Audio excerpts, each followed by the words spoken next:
I just came back after a night out, and I was like, okay, normally I would just go back to bed or something, right? Like I just like end the night there.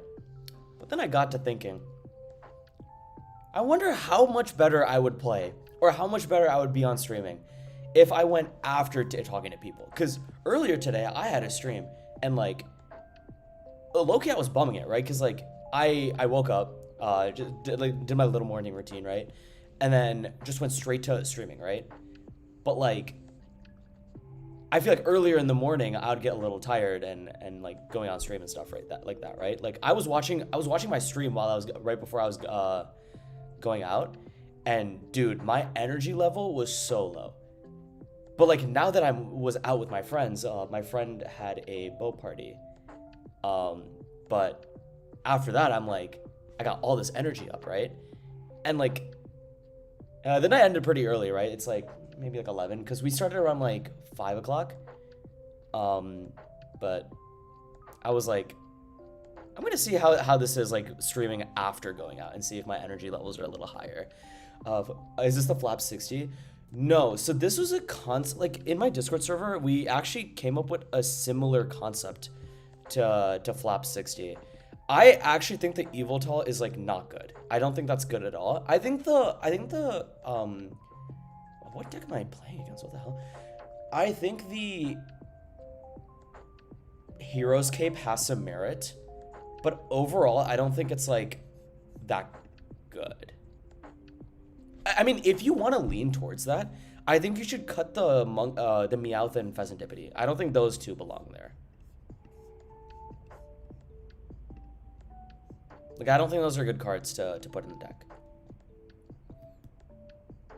But it's cool that we came up with the same concept because I was like, for Dark Bell, I was like, I feel like you can cut like you can save 2 deck spots by replacing the hammers. But right now I'm playing a hammer list. I think I did test. If you want to check the VOD earlier, there's some games that I played with my Bell list, and I also played like a Paul to Tortuga list because I was like, oh, Trash Lunch did pretty well before. I wonder if we can, replicate the same success. We cannot replicate the same success. At least the version that I built was like fine. Like it's really good into Zoroark and like sometimes good into Pult, but into like every other deck it's like lackluster. And you're putting like 6 slots into the deck, right? Like you're basically putting like 2 Tortuga, 2 Antique Fossil, and 2 Water Energy, and that's a lot of space for a Pult deck that already kind of beats everything in the meta, right? I think that it has some merit in Greninja, or like another water deck where you can like switch very easily with the beach, because the other issue with Tortuga is your Pult opponent can just mind bend you, and that's like pretty bad. I'm low-key not sure like what type of deck this is. What's up, Starvation? Nice for you to join. I think a while ago you were like, I wish like you would start streams on times that would actually make sense. Maybe this is one of those times, man. Like I'm glad you're able to make it on stream.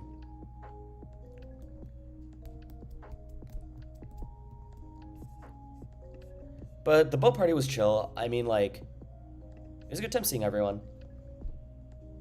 But like in theory, yeah, to be honest, I don't know. I'm trying to grind out of the Arc League right now, so I'm gonna try to speedrun this as much as possible. Hence why I'm playing Crushing Hammer, because I think this is a deck that like I played so much that I can just speedrun these games and just like get into like the good stuff later, right? But like a boat party is cool in theory until you're on the boat, and then you're just kind of stuck there for a little bit. Like, dude, like whenever I'm at a function or something, there'll be times where I'm like, I don't really want to like hang out right now, right? Dude, I remember the people that joined the server or the streams, man. Of course.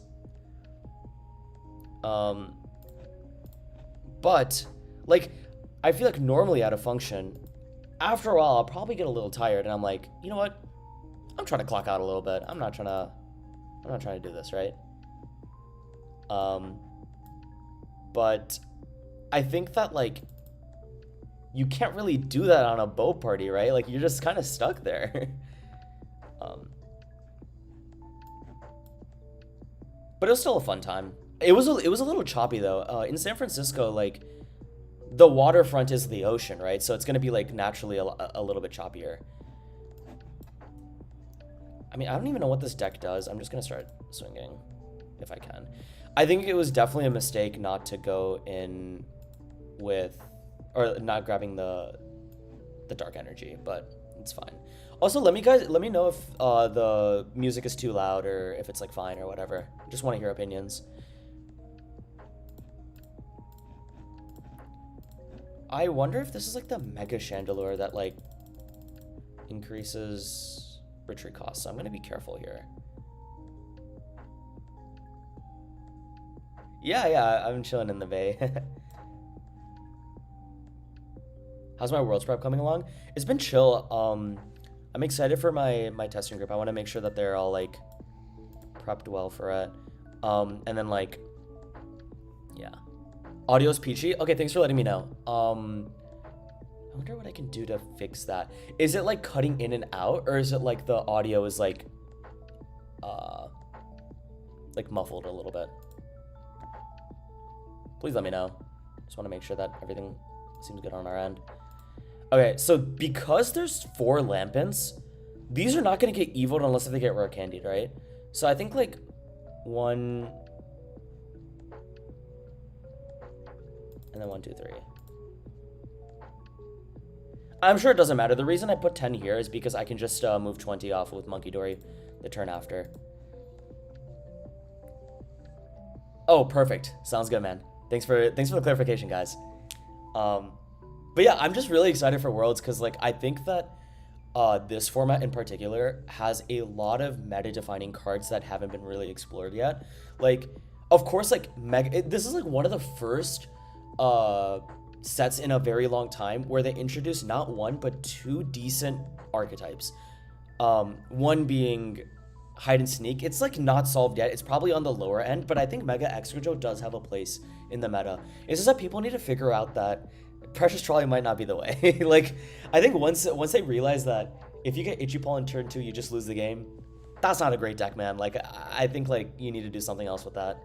And like decks like Mega Absol kind of get around it a little bit because they can still set up with their basic Pokemon. They're only basic, right? They can just set up like those Pokemon in a single turn sometimes, right? But dude, the issue is with Excadrill, you need 3 Metangs turn 2 to try to set it up, right? Like, I know that you don't need to like set up Excadrill like, or like a full attack of Excadrill on turn 2, but you still need the Metangs to function, right? Because like, you know, contrary to a deck that has like 15 plus energy, you sometimes don't see it, you know? Yeah. I'm curious on what the Dark Bell is good for. Would you mind elaborating on it a little bit? Yeah, of course. So the main reason why I was keen on the Dark Bell is that it has a similar effect where when you're crushing hammering, you're basically like exhausting resources from your opponent's side and then like using that coin flip for them to prevent an attack, right? What Dark Bell does is if your opponent is attacking with like 1 Pokemon, then you can stall them by using Dark Bell. So not only does it have a lasting effect on that specific turn, but if they don't switch off that Pokemon, it's confused for the rest of the game. That's why a lot of times you'll be able to make comebacks with Monkey Dory, right? Because if your board is like completely wiped, most of the time with Dragapult, you can kind of just get back into the game with Monkey Dory Mindbend, right? And this is just like an item form. So that's why I'm like, this is fine. I appreciate it, Harsha. Just came back from a party, so I was like, you know, I'm feeling myself a little bit. I'll dress up a little bit, keep the fit. Let me think. I think I can just go Crispin here. But the other reason why I thought Dark Bell was a good fit for this deck is that you get to save deck space, right? Because a similar effect to 4 Crushing Hammers can be replicated with 2 Dark Bell. Let me clarify, it is also not the same effect because it does virtually nothing against Zoroark, right? It also does like not that much with against other decks that I'm blanking out on. Like, it doesn't really do much against like single prize decks like Festival Lead or like Alakazam maybe. But it's still like it's still good enough to run, right? And then like you get to save the extra spots for like an extra Dunsparce line or like a 1/1 line. And I found that like pretty useful. So I guess this is a long-winded way of me saying that I enjoy it. I do think it's quite good.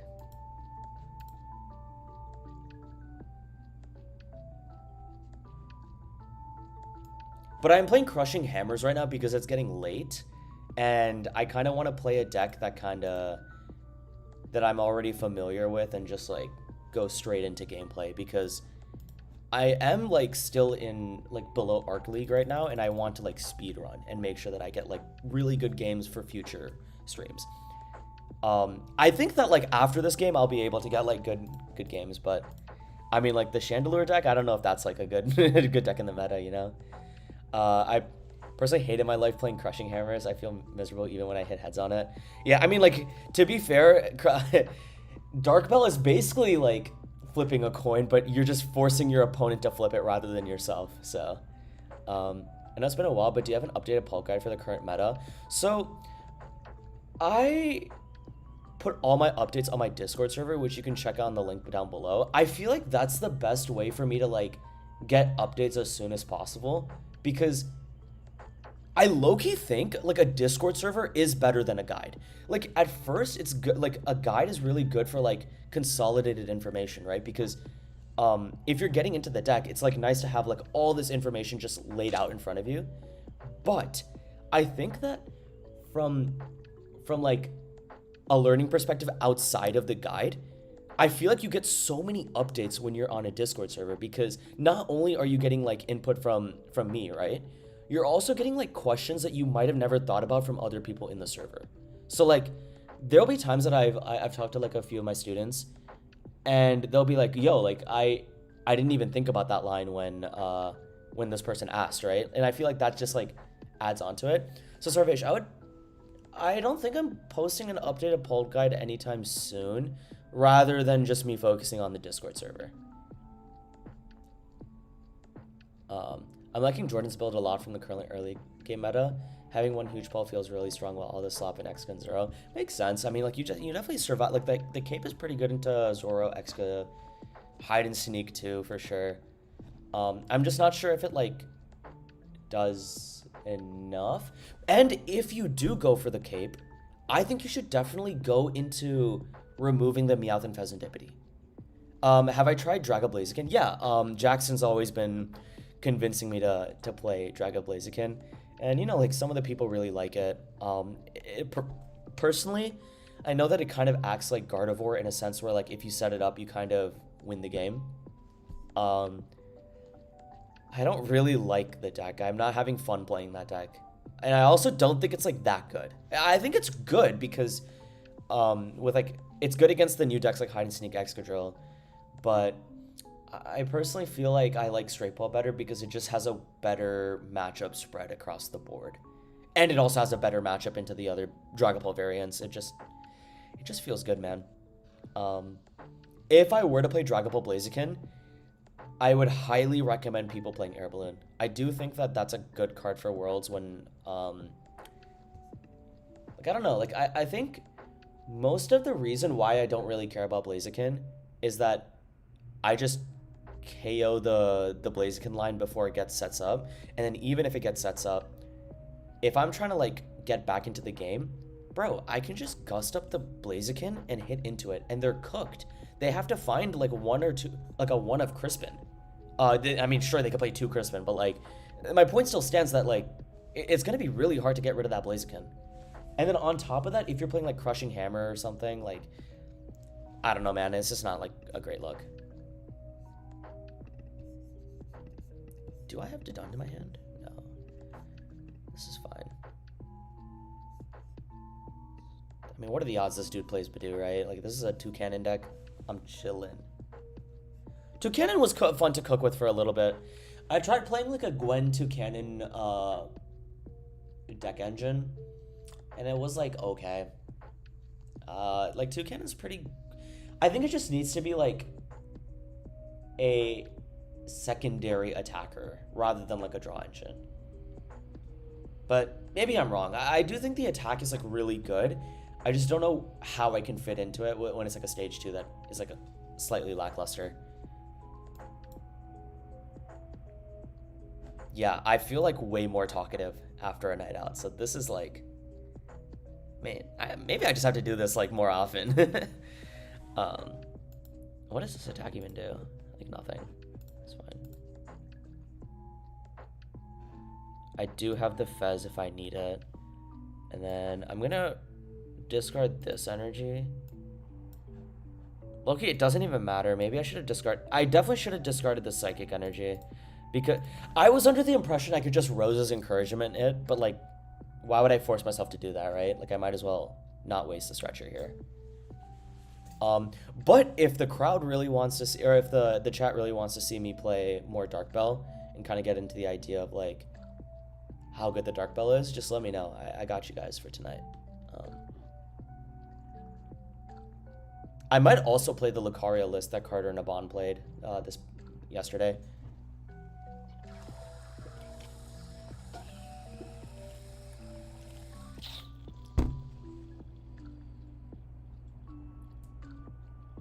Hey, nice, man. A whole year since you started playing. That's crazy. I just finished up on my second year of competitively playing Pokemon, so it's good, dude. Like, I really enjoy the Pokemon TCG. My friends were always very surprised with how long I've been playing this game, because I'm basically a person that only plays a game for like 1 or 2 months. I get so into it, like so hyper fixated on it, and then after like a month or two, after like I solve like most of it or like understand like the theory about it, I just put it away and go on to the next thing. But this game, it kind of feels like every 2 months it's like a whole different game because of all the like all the new added inclusions of like card pools and stuff, right? Like for example, Pitch Black, Chaos Rising, all these cards, right? Like, they add so much to the game, so I don't know, enjoy it quite a bit. What's so special about the Lucario list? Oh, it's like interesting. I feel like most Lucario lists are like a little bit more on the. Hello, can I like pick this up, bro? Thank you. I felt like most Lucario lists were on the greedier side of putting like 9 or 10 energy. This list plays 12 fighting energy, and it plays it 1 accompanying flute, which is like interesting enough. Yeah, and like I just like, dude, it's really funny because I was telling my friend this today. If I didn't pick up Pokemon TCG, the previous game I was really into was Catan, and I played that game so much online, like to the point where like I got so high up on like the global ladder for a while. Like I think I was like 9th at a certain point in the world, and I was like, damn, bro, like this, I really wanted to play like in-person events and like started getting into it, but I guess I didn't look hard enough because I thought the scene was dead as hell. Like, I thought like no one was playing this game. I was wrong. There was a lot of people that played the game. I just didn't see it. But yeah, does it do nothing? That's ridiculous work. Oh my god, I'm gonna like destroy this dude. Yeah, but I would have played Catan, and then I saw Ethan Wild, a great European player. I think he won a regional or something, or got second with Festival Lead. I don't know. Like, he plays really well, right? I saw him going to a Catan National Championships, and I was like, damn, bro, I did not know there was a scene. So next year, on top of me playing in person, or on top of me playing Pokemon TCG competitively, I want to try like 1 or 2 Catan regionals and see if that's cool.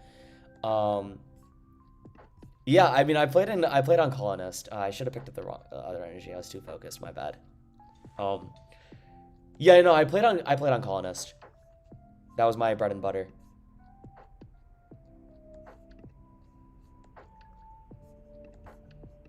I don't think I need the lilies here. I think most of the time I'm just gonna get like other stuff.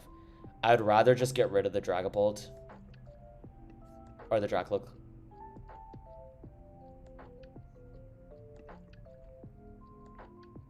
I might as well, right? I'm kind of like, this is not like great play in my opinion. I think I should have just like waited.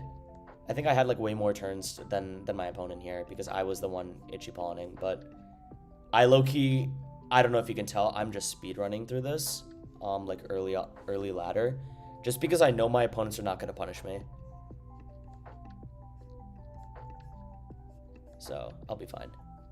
Have I ever tried League of Legends? I've been told that I would like League of Legends, and I don't know. I'm a little nervous that it might be like, I wouldn't say it's like too addicting, but like, yo, I don't know. Also, I definitely should have put 3 on the Pika Pack, but I don't know. Like, I do not want to get into League of Legends. And it's the same reason why I didn't want to get into my friends really like Teamfight or TFT, Overwatch, Dead by Daylight. Like all these games are like really addicting for them, and like I'll see them like play this over like anything else, and I'm like, dude, I don't know if I can get into it. But I did fold with a new game recently. I started playing Slay the Spire 2.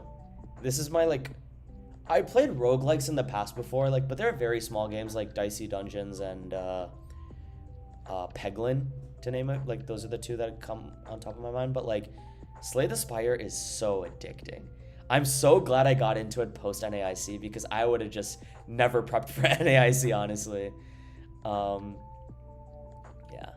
Would you ever try a different game like Magic or Yu-Gi-Oh? Probably not, unless if I watched one of my friends play it and I'm like, oh, this is like kind of interesting. I wouldn't go out of my way to try those games out. Mostly because like my circles don't really like play card games that much. Thankfully, I did meet like really cool people the past 2 years of me playing competitively, and they like all really like Pokemon. Some people like to play Riftbound in my testing group, but I mean that's about it. Yeah, good to see you, Sarvesh. And I'm gonna answer the rest of the questions after, because I know someone asked about what they would recommend them to do if they're trying to get back into the game after a while. I will answer that question in a second. Don't worry, I'm reading the chat. I'm just like trying to balance everything. I'll grab this, whatever. This Dragapult is gonna die, so I need to like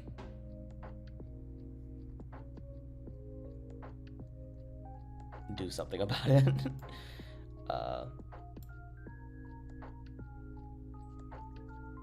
This is one of those situations where I wish I had energy. I don't want to waste like my stretchers that much, but it's fine. I did discard my Lily's Determination and I'm getting like kind of punished for it. I definitely should have got rid of Crushing Hammer, especially since I like really didn't need it, right? Like this is, if I feel like the Toucannon is going to be the Pokemon that just puts in work here, why would I like, I don't know, whatever. I was debating on getting the Monkey Dory, but like it's fine. I can just KO the, do I even want to KO the Fan Rotom? Probably not. Yeah, look, I don't even need to. What if I just like, I mean, he has Candy, right? No, Fade put, like, why would I kill the Fan Rotom? This makes no sense. I would rather just like Meowth this 1, 2, 3, 1, 2, 3. Yeah, Fade this, bro. Like, I don't need to KO this, right? Like, I don't want to give them an extra bench space. This Rotom is doing jack. It's not doing anything. Let me answer some of you guys' questions. My bad for missing some of them. You're just like me. I hyperfixate on things as well, ADHD, and I was playing Catan before Pokemon as well. I've day 2 to regional and won a comp. Dude, congrats, Josiah. That's sick. I don't know if I feel safe enough to say that I have ADHD, but I definitely do have like tendencies of it. Such as the hyperfixation, for sure. But that's sick. I'm glad you're able to get a day 2 at a regional. People just need to hear this out, but you are a good player if you day 2 to regional, especially consistently. I feel like people are very hard on themselves when they first start getting into the game. They're like, oh, I need to cash a finish. I need to get a cash finish. I need to get like, I don't know, man. Like they have like such unrealistic expectations when they first start getting into the game. And like, I think it's like important for players to like be very grounded in reality sometimes. Like if you have a goal for you to get like top 32 cash, it's okay to be like feeling frustrated, but you should also understand that you are still a good player if you are day 2ing regionals. So just wanted to get that out there because I do know that people have like, I wouldn't say like an inferiority complex, but they're like very down on themselves when they're like trying to pick the game up, I guess. That like this couldn't have been a better situation to be in.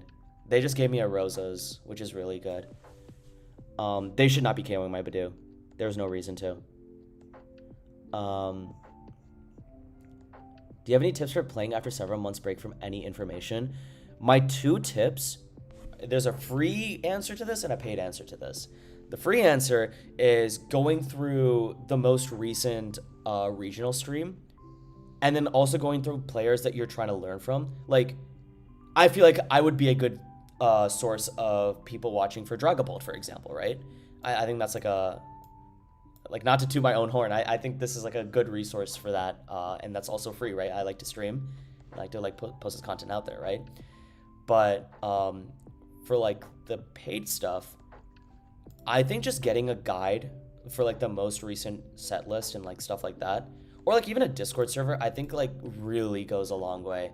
And people don't talk about it enough because I think there's like there's definitely like a stigma towards like paid content, which I understand. Like I understand that if all your content is like behind a paywall, that's kind of like, I don't really agree with that, right? Like I like if anyone ever asks me a question, I'm gonna like answer it, right? Like straight up. So yeah, like I think you should have like a mix or like a balance between those two. I also missed my, this is unfortunate. This is so unfortunate. How do I play this from here?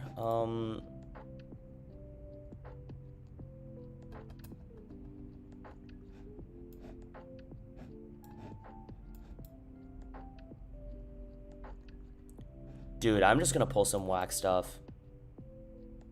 I'm gonna just do whatever. Yeah, this 2 cannon gotta go. Energy gone.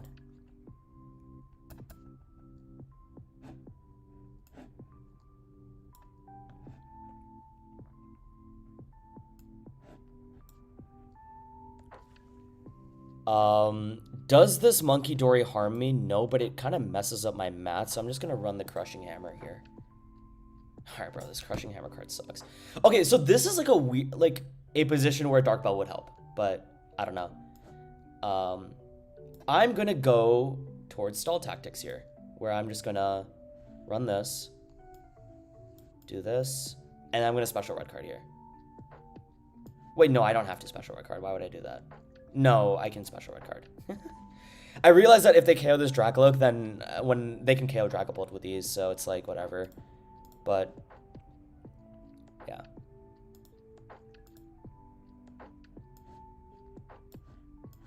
You stopped grinding live because you can't keep up with IRL play at locals. Fair enough.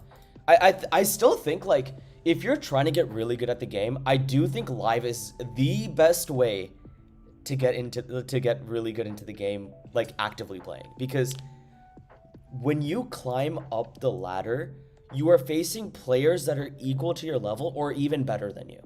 So you're naturally, as you're climbing up the ladder, you're gonna hit better and better players. Whereas like locals is super fun. I would recommend you guys going to locals to like, you know, meet up with the community, like hang out with people, like talk to each other about deck ideas and stuff like that. The community aspect is like a really real thing that should be overemphasized in the Pokemon community. But when you're like solely focused on getting yourself being yourself a better player, I do think that playing TCG live is one of the best ways, if not the best way to do it. That's why you see all these players talking about how much, like, there's actually two spectrums of like really good players.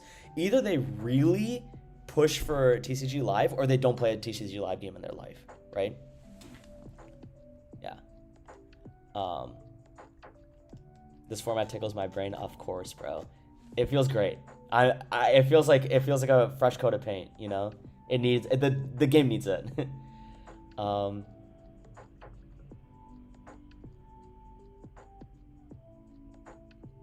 Yeah, I think Risky Ruins is like almost necessary for the Poltnor to Excadrill matchup. Arctic. Trying to get a driver's license? You got that, Fox. You got that. Are you running only one Monkey Dough? No, I'm running two Monkey. If you're playing straight Polt, it's like almost necessary for you to run two Monkey. Hold on. Did I mess up my order earlier? I should have probably paid attention to that. No, do not shuffle my deck. There's like 4 cards, so I'm gonna chill like this. There we go. And that's why we don't shuffle our deck, kids.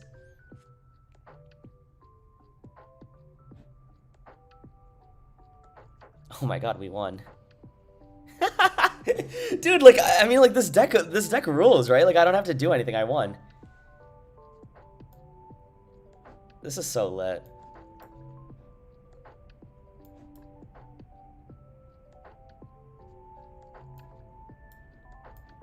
Guys, what are you guys talking about? Me flipping double heads with hammers? No, I just played to my outs, dude. What?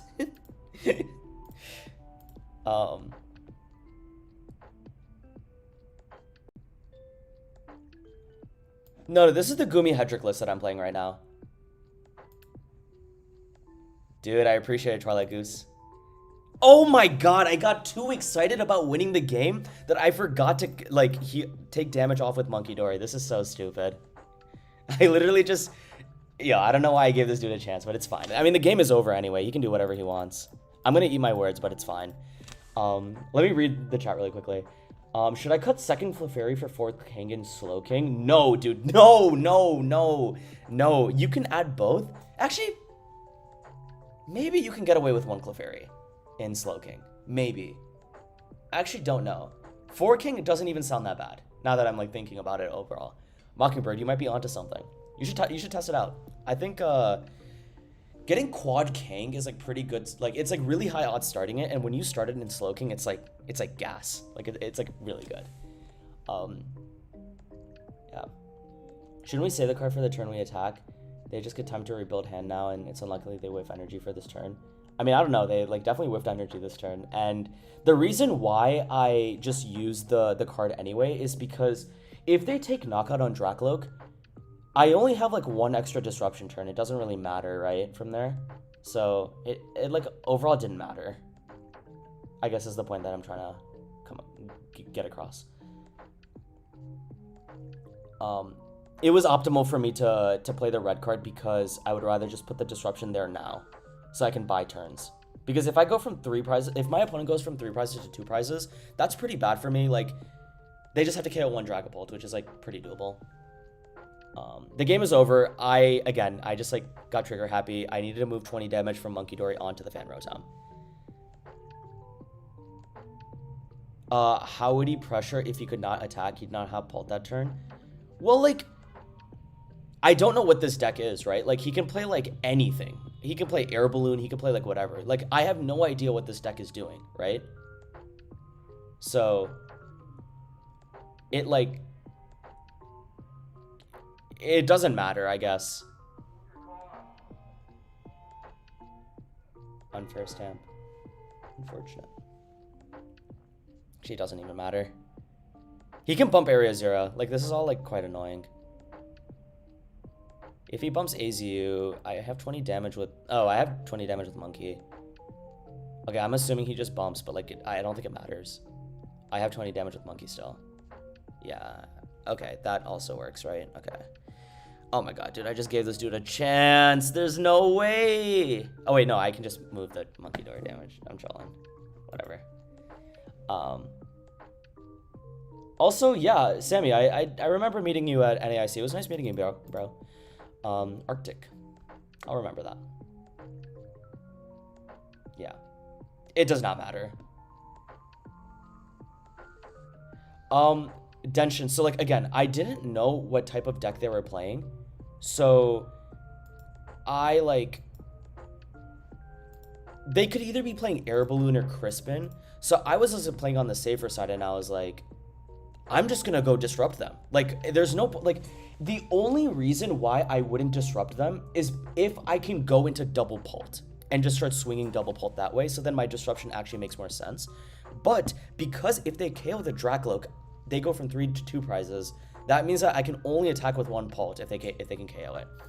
So, yeah. How do I practice 25 minutes shared time setting on ladder, Asia rules and stuff?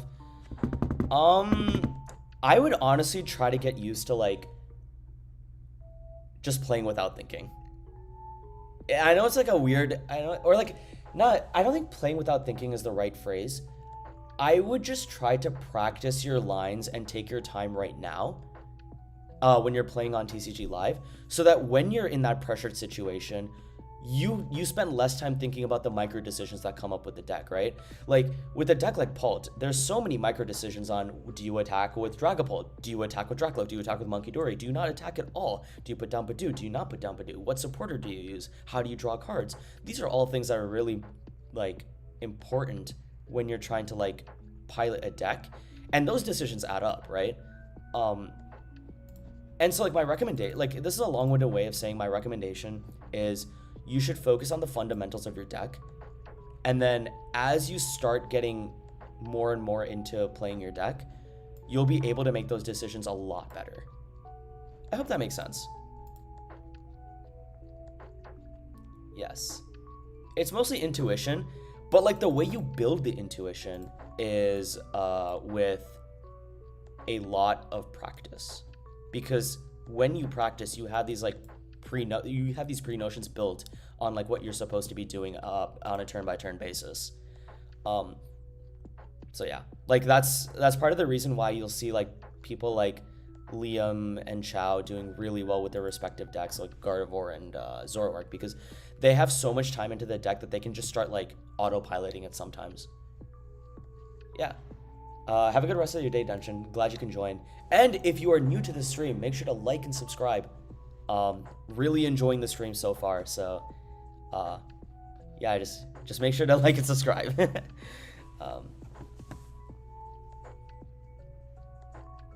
What do you think about hide and sneak? I think it has merit. I don't know how much merit, but I do think it has merit. I don't think it's like properly built yet. But it's also like, I think you have to go with the Turbo Delmise version. I don't think using the Spiritomb is good enough. Like, the Spiritomb is cool in theory because you can just set up this like end game position where like you just spread damage with Sinistra or like bonk attackers with like Delmise, and then like set up a Spiritomb later on. But it's just like way too much sometimes. I don't know, like it's just not worth it.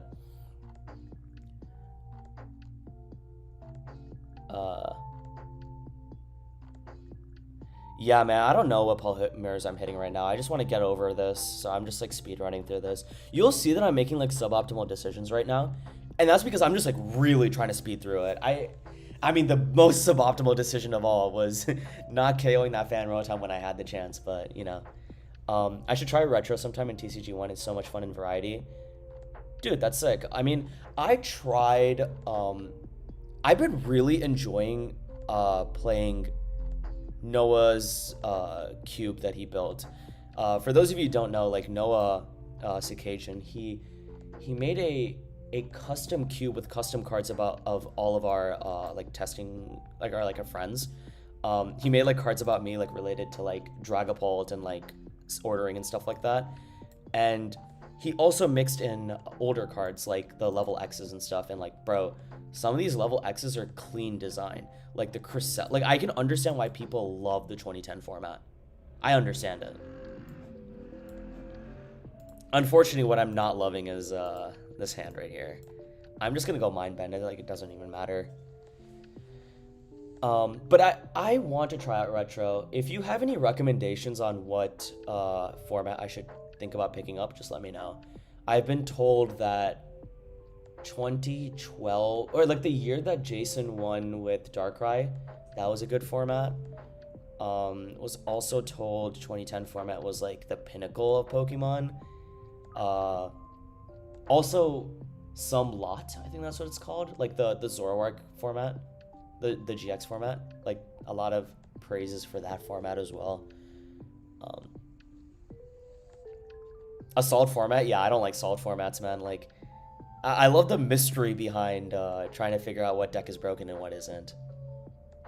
So you can mess me with it, but I don't think, maybe I'm tripping. I don't know if like a format can like technically be solved. I don't know. This is an interesting like semantics question, I guess.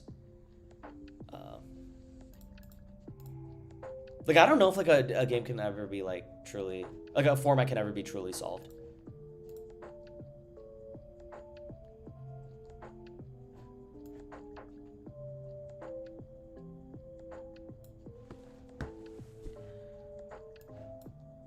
All right. Let's get some damage on the board. Am I right or am I right?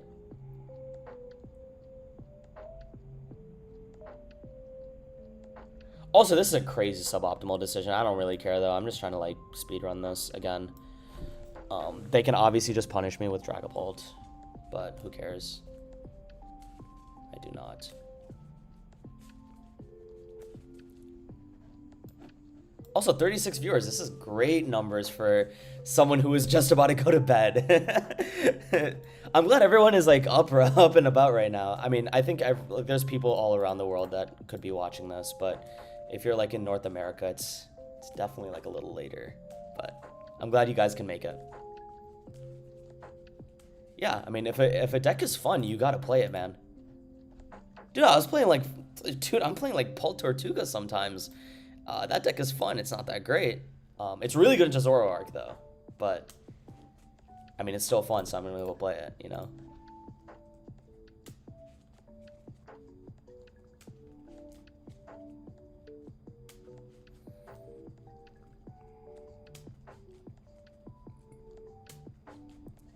Also, dude, there was, like, no reason. Dude, low-key, there was no reason for me to KO. I think a better play was for me to retreat into Dory, or retreat out of Dory, because I keep forgetting that this is a Pult deck that I'm going up against. And if I promote the Dunsparce here, that's like actually just a better line. I shouldn't have KO'd because I just gave him like free, like I gave him a free Fez. Like there was no reason to do that.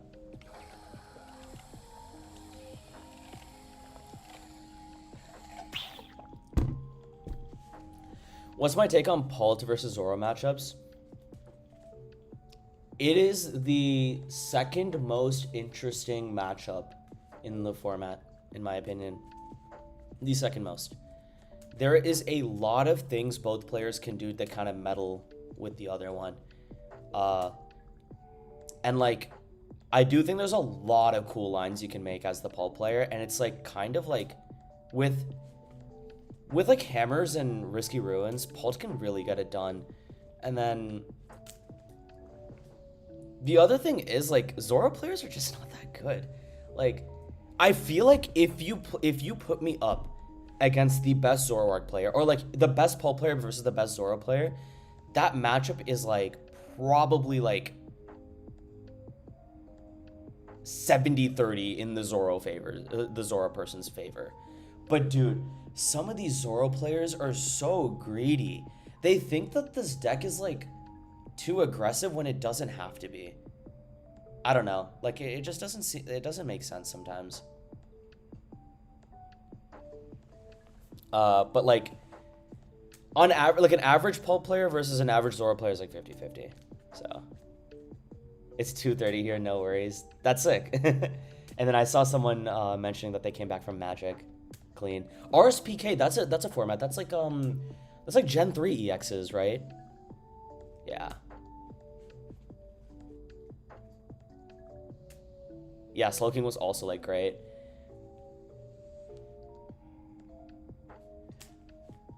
Yeah, dude, like Fosi, I think like just spreading damage on the back was just a way cleaner play. It did not need to be like this. I could have been so much more patient. I don't know what I was doing. Yeah. Base Fossil was very boring for me. One of my friends had a cube that was related to base Fossil cards. That power level is way too low for my liking, honestly. I don't like it. I'm also like giga trolling right now. Like, I'm gonna keep it a $150 with you. I'm just supposed to like not KO there. There was literally zero reason for me to KO there. The better play was to put 20 damage on the fan Rotom. That's the truth. Like, you're leaving the pick-a-peck there would have been like crazy, right?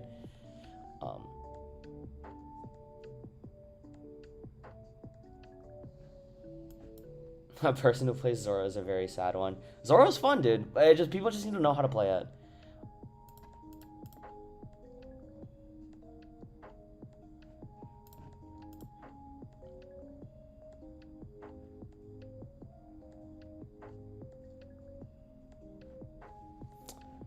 Okay. Oh, Fez is in the discard, sure.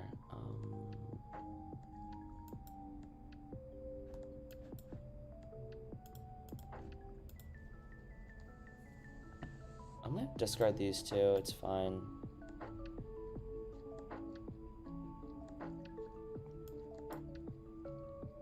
Yeah, I'm gonna go try some lots sometime. I'm hoping that like some of my friends pick them up, you know.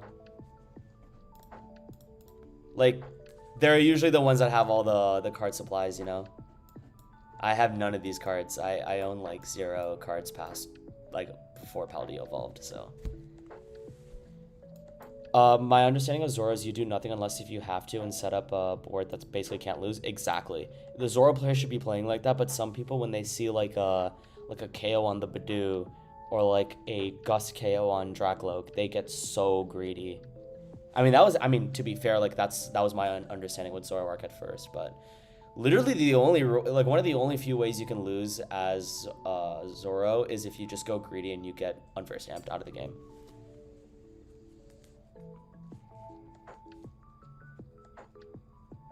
I don't know what the double rainbow cup is. Is that like a... Actually, you want to tell me about that? I don't know what the double rainbow cup is. Seems cool.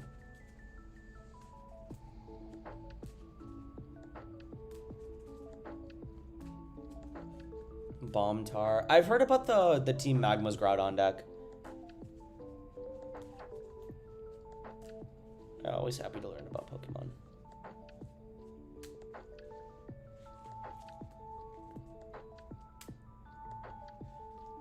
A noob to RSPK. Join the Pokemon TCG and the Journey Together format. So you're a recently new player. Welcome in. Yeah.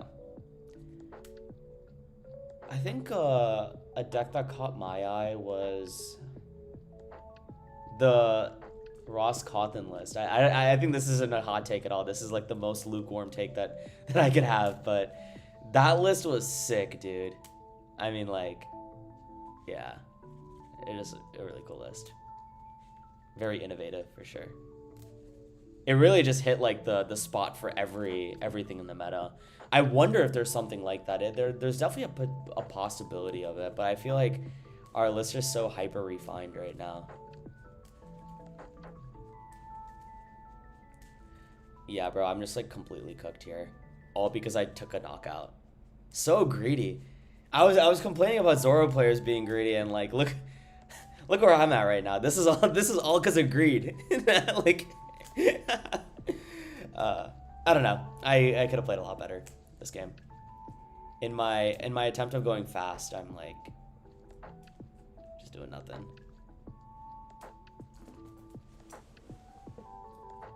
That's one of the hardest things that I'm like learning as I'm getting better at the game, is like when to get like aggressive and when to get passive. My problem is usually like I am more passive as a player, but because I feel like most people just like walk into the traps that you lay, or like I feel like just like rushing or like attacking sometimes just gives you a worse position, like specifically here, right? Dude, like, I mean, I need like Rosa's encouragement and like so much other cards right now. You know, I'm gonna blame it on the suit, honestly. You know what? I'm just gonna blame it on the suit. It's like hot as hell in here with this turtleneck. No one forced me to wear this turtleneck, by the way. I'm not like I'm just wearing this, right? But I'm gonna try getting this. I can always play the BDIF Poltnor. Nah, bro, you can keep that Poltnor deck. I don't think it's that good. I mean, it's good. It's obviously really good, but I think it's like not the best version. All right, bro, give me Rosas or Crispin one time. One time. I deserve it after all this. Okay, I did not deserve it, clearly.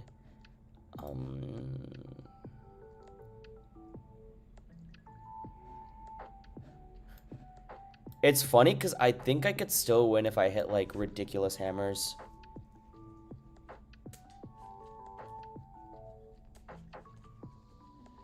Yeah, dude. I do think that like the ramble for new players, like I think people just need to hear it when they get into the game.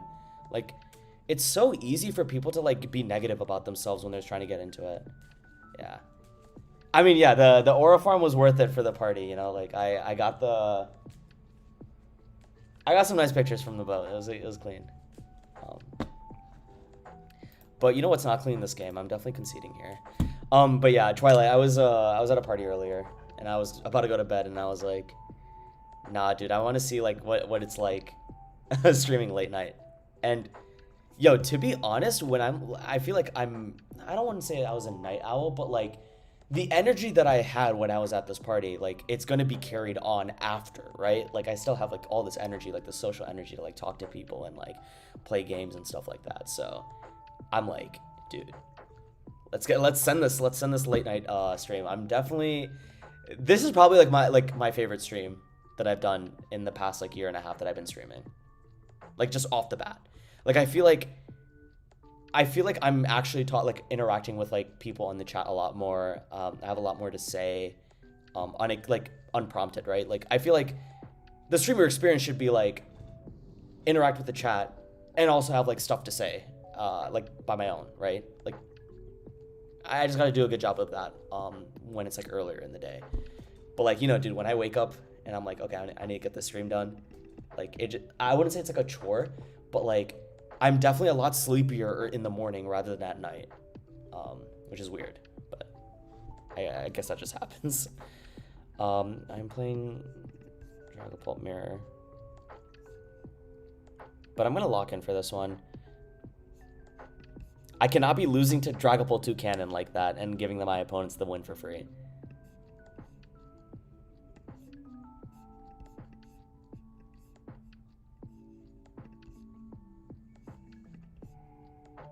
Let's do something like this.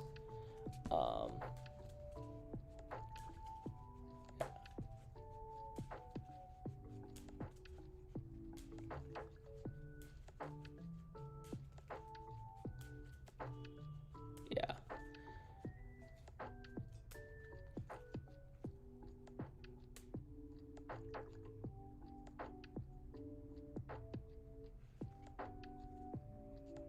Yeah, Jonty, like you got that, bro. Like getting sponsored in your second season is sick. That just means that like you're like super active at locals. You're really putting in the work, right? Like you got this, bro. I definitely think like just going into the trajectory of like actually learning and making sure that you understand that like you need, like everyone needs to learn, right? Like I think your days as a competitive player is over when you think you know everything. Like everyone is constantly learning because the meta shifts, plays shift, like everything shifts. Like you need to always be like a better person than you were the day before, right? Like you don't have to compare with other people that have been playing for like 10 plus years, right? I feel like that's really unhealthy. When I started testing with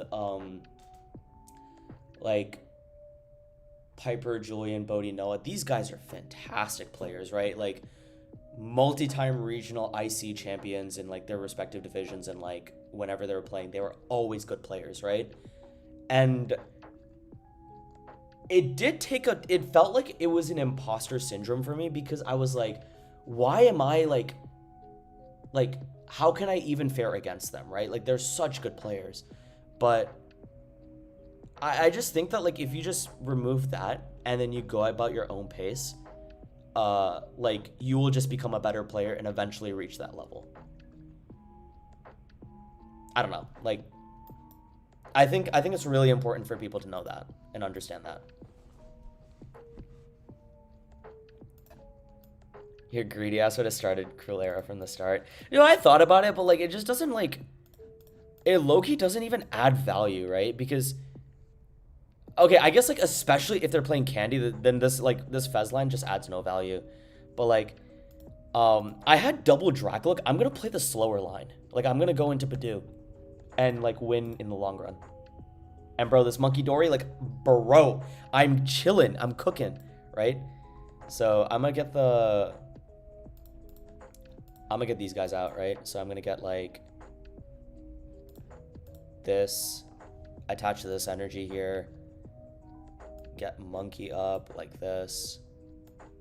I mean, we are cooking right now. I think I would have been way more down to be greedy if I didn't have double Dracloak in my hand. I'm gonna take the slower approach because this is just the safer option. You know, something I really just missed in this current moment is I should have just riskied and then KO'd the Badoo. That was troll central right there. Like dude, I'm just missing all these things because of this tight ass turtle deck, bro. Like, I don't know. Yo, congrats on hitting Masters League. Yeah, Autumn, you got this. Just keep playing. Once you get higher on ladder, you're gonna hit like really good players. Like a lot of players have alt accounts without disclosing any of them. Like even if I didn't know, you can just tell that they're really good players. The amount of times I've hit people like Tord, Andrew Hedrick, Henry Chow, like all these like names that you might have heard about, is astronomical. You learn so much from playing against them because they play like really well, and then you're like, I'll keep that in mind. Play way better in the next turn. Like, I don't know. I attribute a lot of my success to TCG Live.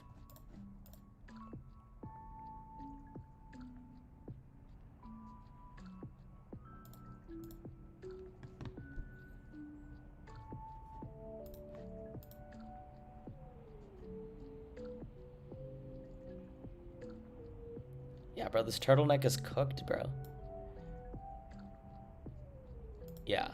Okay, this is the other thing that kind of like changed my perspective on like competitive Pokemon as a whole and why I started enjoying it and started doing like a lot better.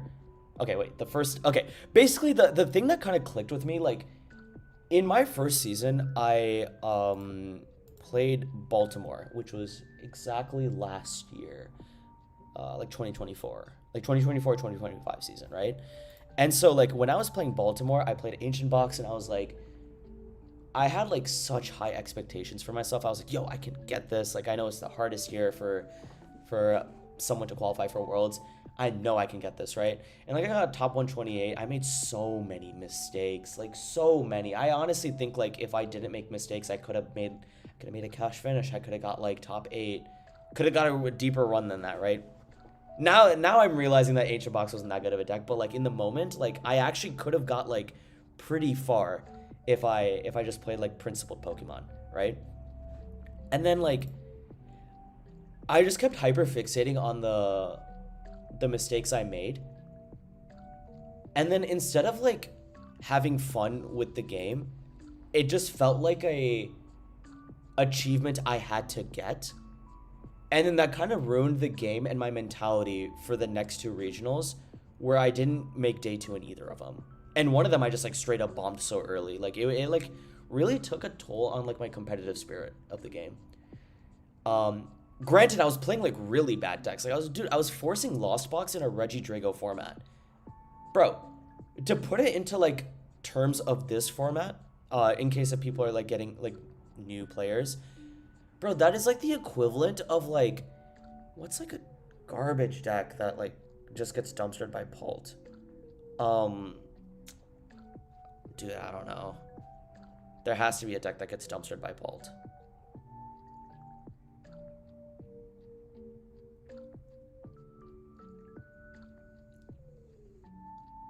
Okay, that's like playing Festival Lead without Rapska into Poltnor or into Pult or Poltnor. So yeah.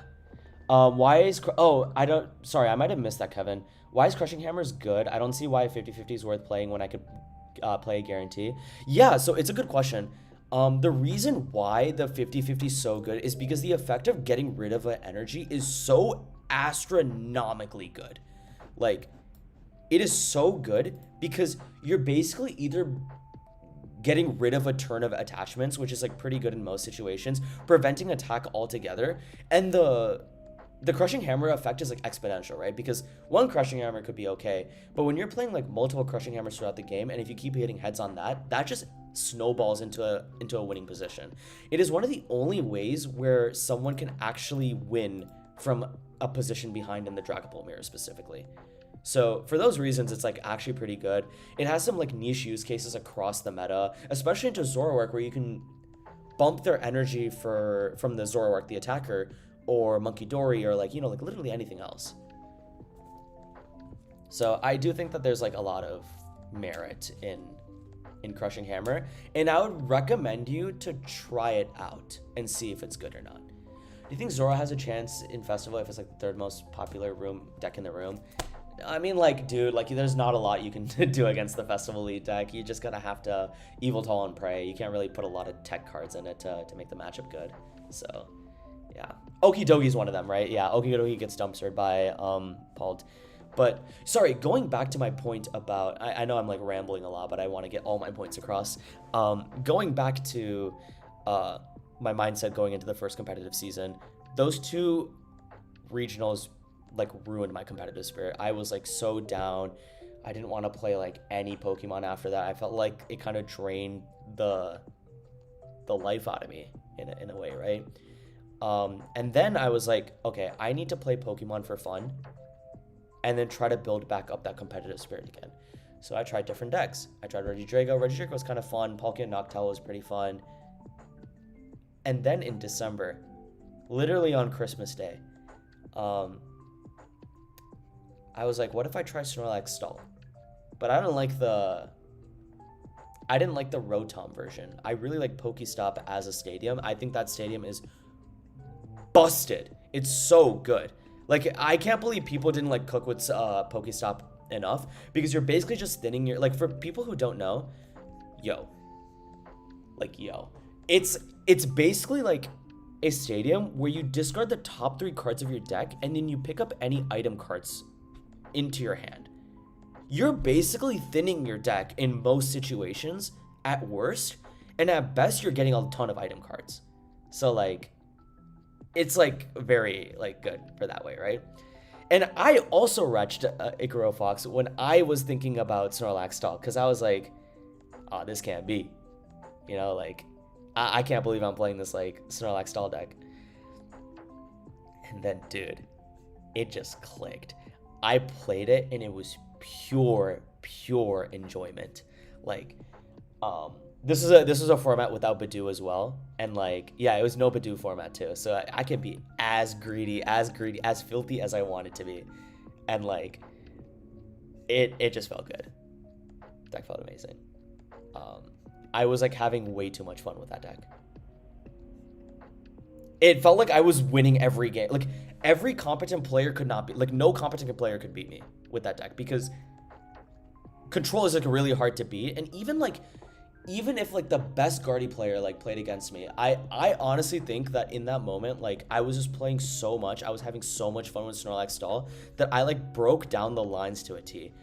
If you don't know like much about like my guides or like anything, I actually have a free guide, a Snorlax Stall guide that I posted. You guys should read about all the lines that I thought about for all these matchups, because like Stall needs like so little to win games, and like the amount of like niche scenarios that I wrote about in that guide was like something that I carry on with like a lot of my guides and like my thought processes when making decks. So you guys should check that out. It's links down below if you ever want to see how I write my guides and stuff, or like how I think. And it's free. It's completely free for the Pokestop Snorlax guide.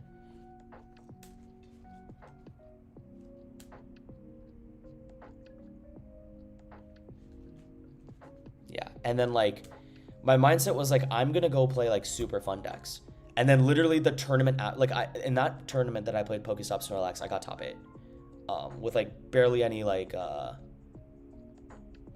don't know, like I mean I did it by myself, right? Like I asked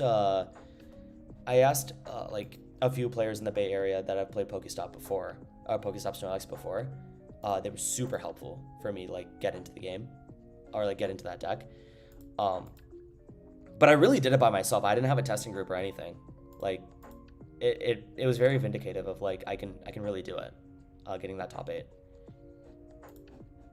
And then it like snowballed from there. Literally the next tournament that I attended, I got top cut again at Vancouver, but with a completely different deck. It was Lugia. At the time, I felt like I needed to pick up Snorlax again because I was like, sorry, let me put down this. I'm actually debating on a play here. I'm trying to process what I should do here. Got it. I figured it out. Yeah. So the reason why I landed on Lugia the tournament after, even though it was like literally the antithesis of Snorlax Stall, was because like I at first felt really pressured into like playing Snorlax Stall because that's what I was kind of known for, and I was like, oh, this would be really cool if like I can run it back, like show it's not a fluke or whatever, right? But like I didn't really like Snorlax Stall in a format with Bedouin, right? Because that's when Bedouin first released, and like I was like, do I really have what it takes to like be a better player or whatever? And then again, I was like, dude, I need to drop this like the competitive spirit thing. Like, let me just have fun here, and play Lugia. And obviously Lugia was still a good meta call and whatnot, but I mean, like it's different, right? Like I think that if you play the game with like some element of having fun while you're playing it, like you will do significantly better. And this isn't like some like,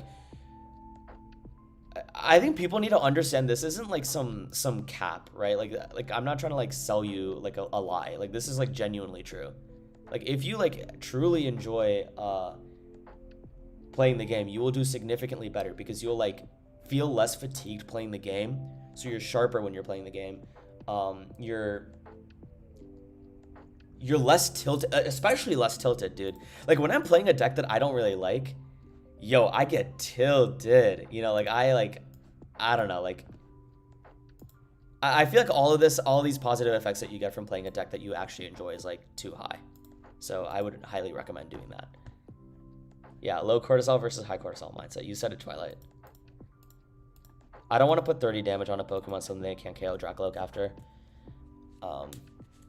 Yeah, the tweet came out of you playing Snorlax on Christmas Eve. Yeah, dude, like I was the Grinch that Christmas. Like, dude, I don't know. I was ruining people's Christmases. I remember like that tweet. To this day, that dude was like, "Who the hell is playing Snorlax Stall on Christmas Eve?" And I tweeted it was me right after. It was so funny. Yeah, these Marnie players always have lilies. It's unfortunate. Hedra sliding into your stream versus him was crazy. Yeah, dude, I like when I was getting into the competitive scene, I didn't realize like who were the good players and like who weren't. Or like even if I knew, like I knew at that point I knew who Andrew Kedrick was, but I didn't know like how much better he was compared to like what other people say. Like, I don't know. Yeah.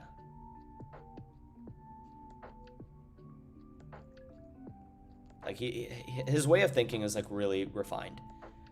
He just does not make misplays. I think every like pro player that I've talked to has said the exact same thing about him. Like he's just like so locked in his play and like knows what the right lines are every time. Very good player. Insanely good player. No doubt.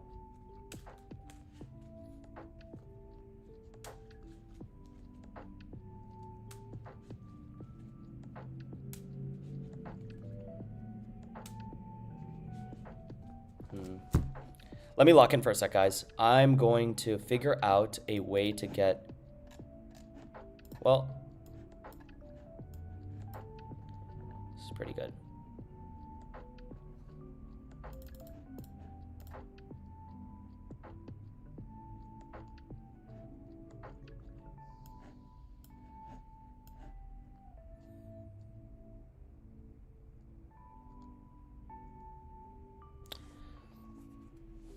Do I want to take KO here?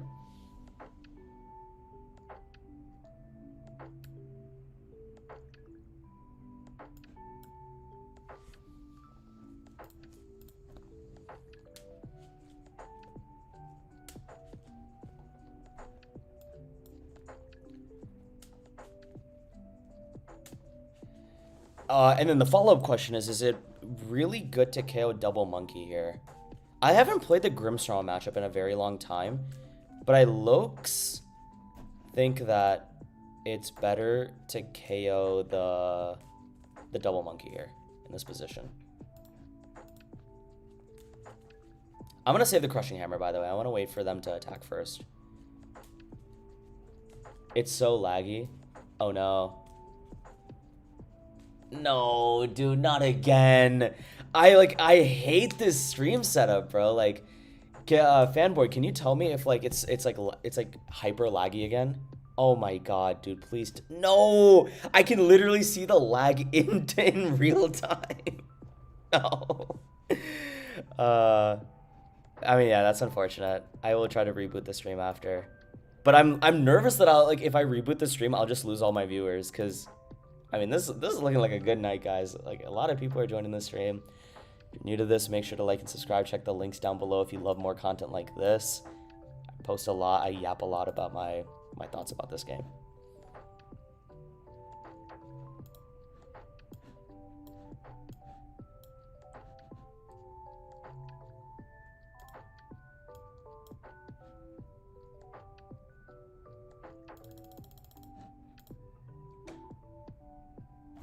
God, dude, this game is so easy.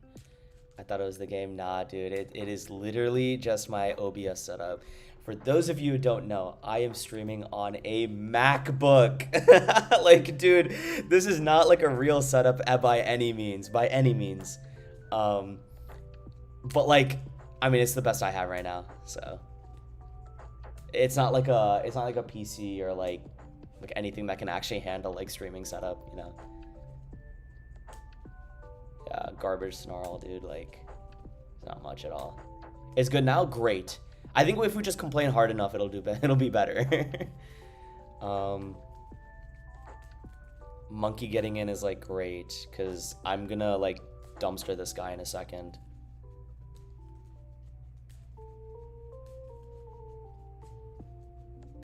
Yeah, Grimmsnarl is so bad, bro.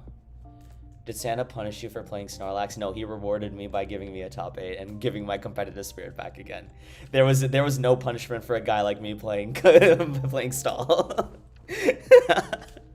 Then, like, contrary to popular belief, the world is not fair. Like, you are not punished for playing like control.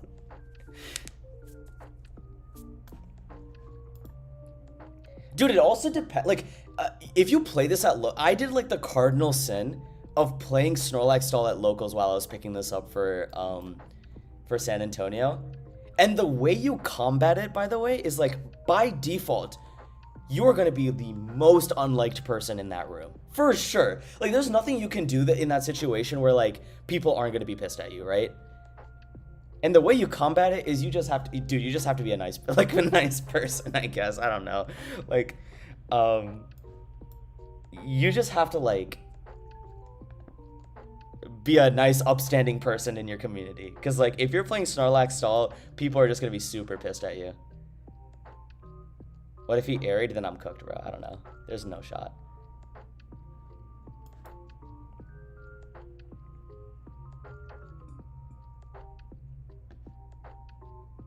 Does it sound like a jet? Are you talking about like my PC? Or like my laptop? Yo, it is quite working right now. I'm not gonna lie.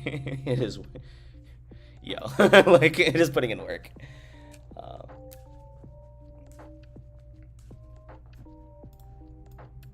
And like if you're picking up like a control deck like Crustle or like whatever, you have to understand that like you are the villain in the story. Like you are just an evil person. Like, but I mean it is a thing I had to do. Like I simply must do it. Because I was preparing for San Antonio and I really needed a win. But more importantly, I was having so much fun. Yeah. But I was like chatting up with my opponents. I wasn't being a dick about it. Like I wasn't like apologizing for playing the deck, but I was like I understood what I was doing. Like I understood I was the evil guy here.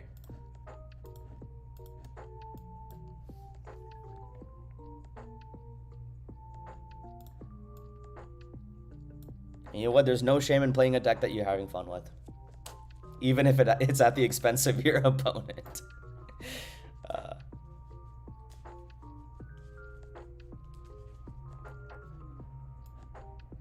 Alright, bro. Give me that Crispin and let's get out of here. This is like way too slow of me. Like I need to like start speeding this up.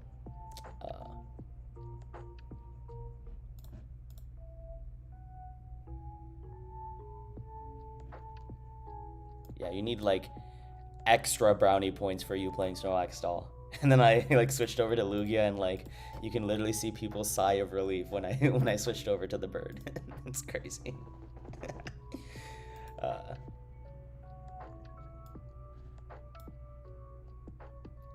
Can I get punished for putting down this Dunsparce?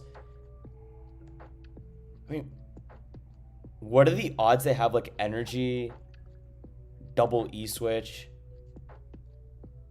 Man, they don't got it like that. There's no way. Nah, I'm putting down this Dunsparce. What am I doing, bro? What am I smoking? There's no way they got it like that, and they're pissed. I know they're pissed. I'm not even trying to slow roll. This is just like how fast I'm moving right now. Like my PC's a little slow.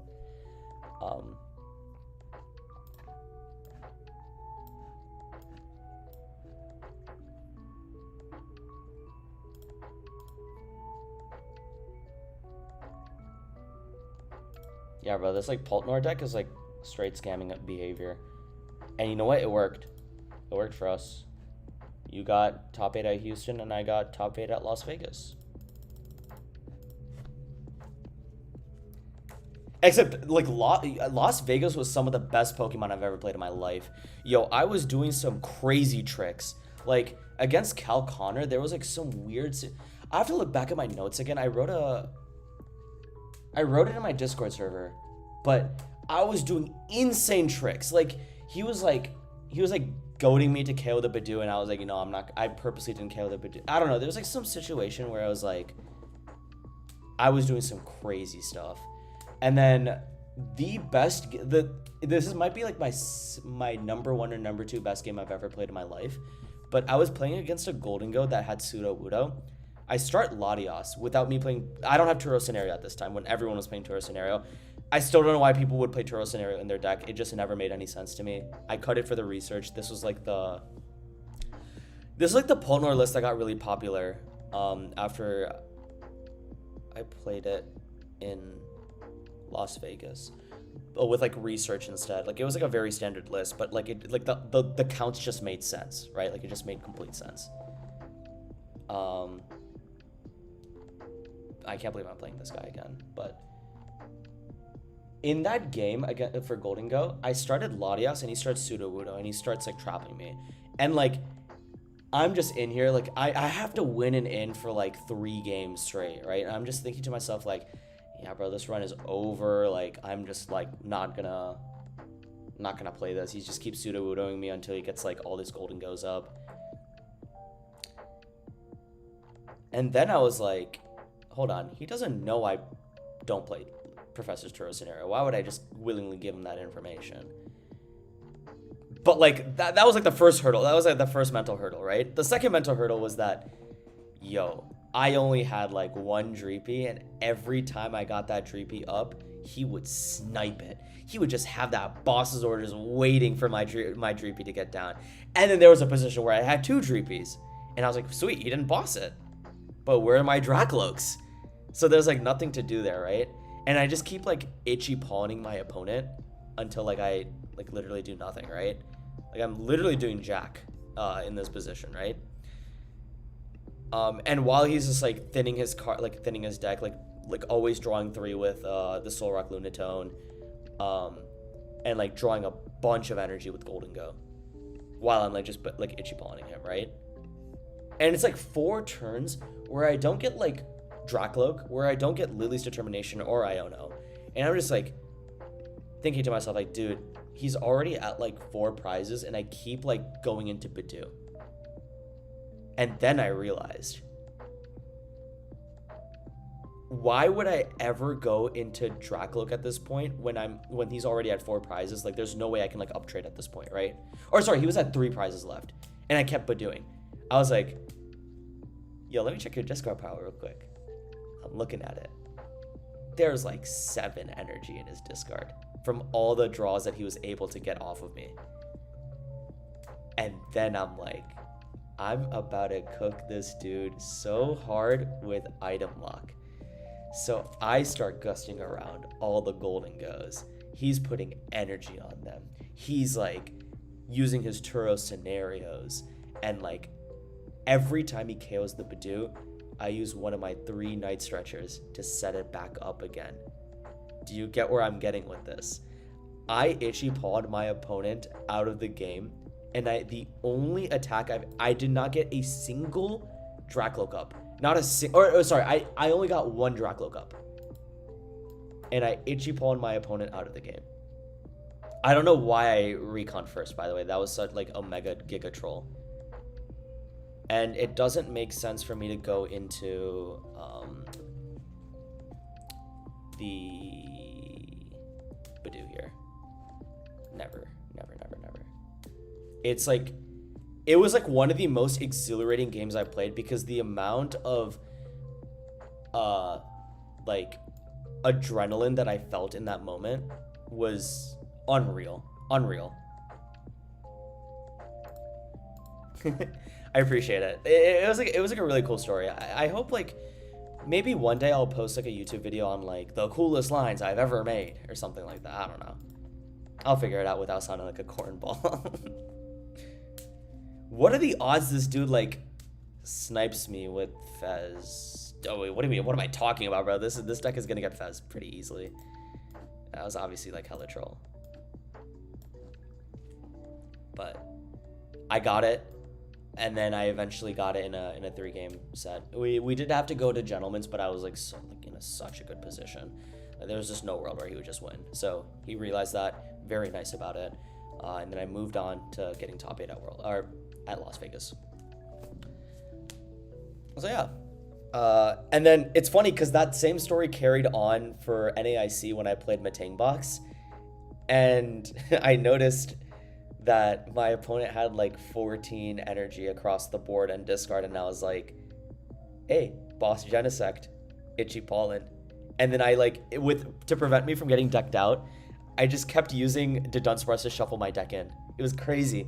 Like, bro, this Bidoof stuff, it like means something to me. Like this means something to me.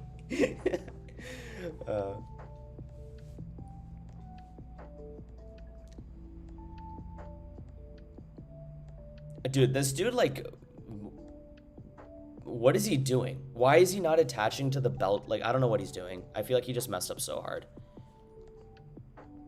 I mean, of course he never gets punished for it. This is crazy. I mean, of course, bro. Like, of course. This is insane.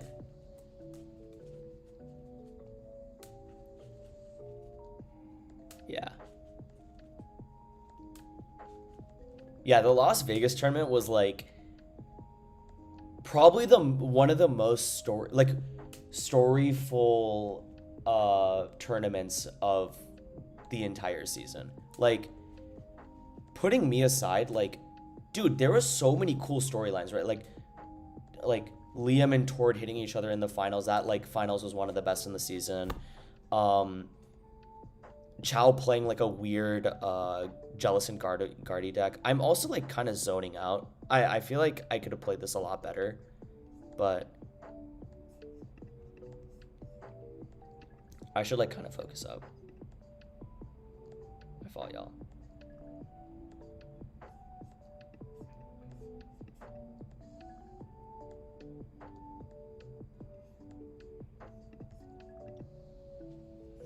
What else? Like Ryuki, like I feel like if you looked at the top 5 players in that list, they're all like at that current moment the top 5 in the world, like for sure. I don't know. It was like a very cool tournament to play.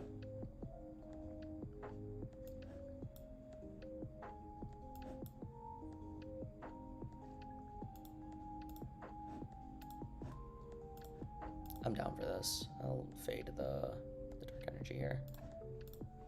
I guess like one tournament that was like more storyful was like the Orlando regional, but it was for the wrong reasons. Like that one was like more drama filled, and like I know I tweeted about like having storylines for Pokemon players to get the viewership up for the game. I'm not really having like drama stuff in mind when I like communicate about that type of content. I don't know. Would I ever do a limitless tourney stream or just ladder? Yo, you can like these like limitless tourneys. I actually like can't do that. I don't know. The issue is it's like not flexible for me to like play, right? Because you're just like you're waiting on your opponent for so long, right? Like it's just like not like worth it sometimes.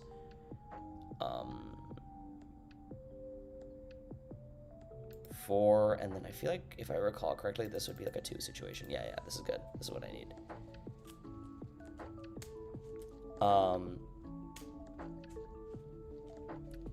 Yeah, I mean, like, I feel like I don't want to like focus on like when I'm talking about storylines, I don't really want to focus on the drama of people.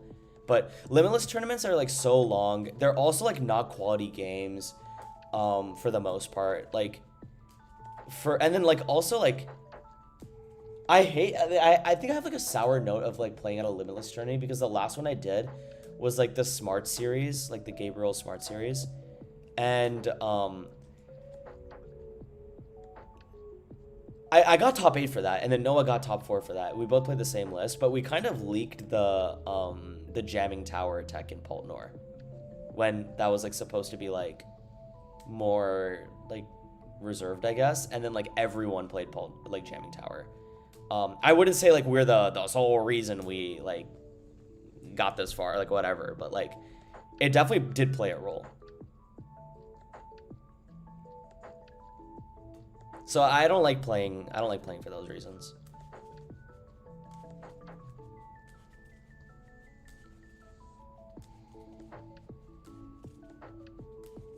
He ice creamed the Fez for some reason. I don't know if that was like correct.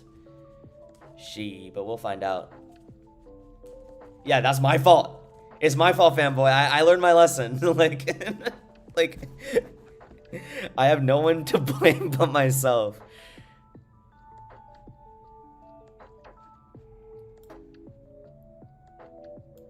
Yeah, I don't want to sound like a douchebag either, right? Like I think like some of these lists can be like publicly shared and stuff, right? But like for Worlds, my mindset for my first Worlds was like, dude, I have to keep everything under wraps. Like I have to, right?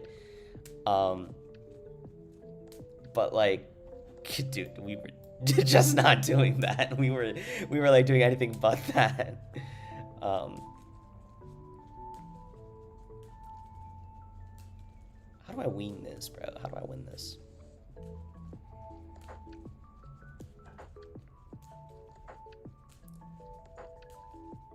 Yeah, I think that it makes the math like significantly harder. You get to like trap golden goes when they were like heavily reliant on air balloon. And they were only playing one stadium then too. And then that like kind of propelled people to play two stadium in their golden go like as a gold standard. So it was like quite unfortunate.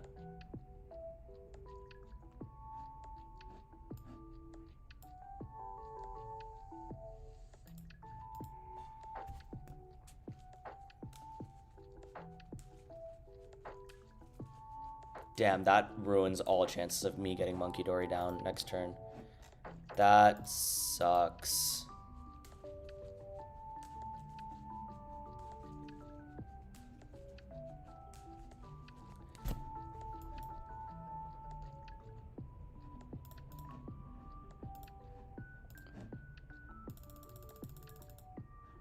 Dude, that sucks. I really wanted to go Mind Bend next turn. I'm gonna have to do some, like, tricks, bro.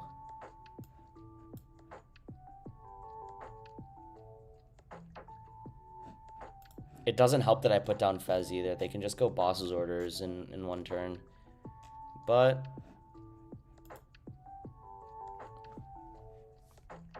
we'll see.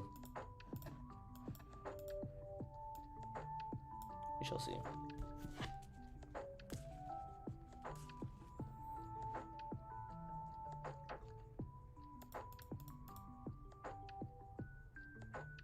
Two.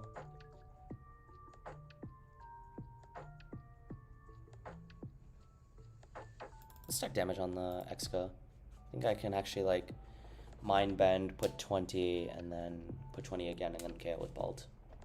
Seems good enough. You just have Bennett bias. Dude, Ghostvale is like I think people can solve it. I don't know. I don't know how, but I think people can.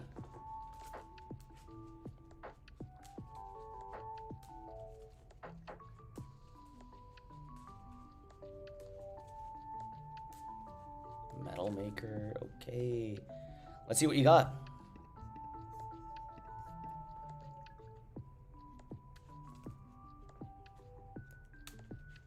Metal Maker number 2. Oh my god, please be stupid and not attached to Genesect. Okay, never mind. He in fact was not stupid. You're gonna play Ghostvale. I wish it was called Ghostvale, man. That just would have been a way cleaner name, to be honest. Way cleaner.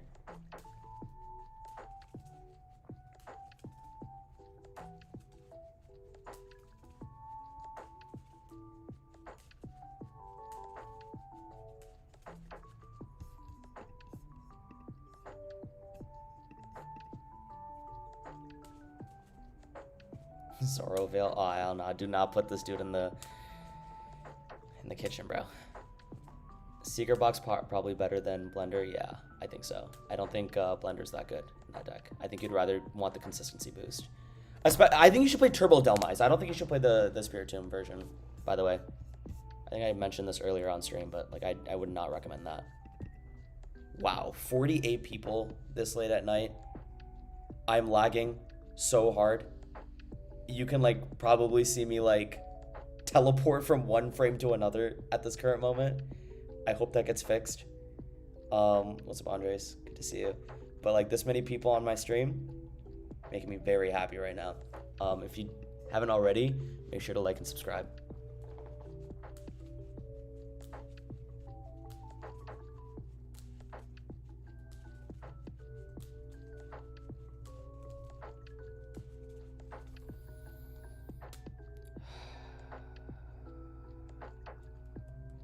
Okay. We have a couple of options, right? We lost 4 pad. So I'm gonna need to like front load my stuff right now.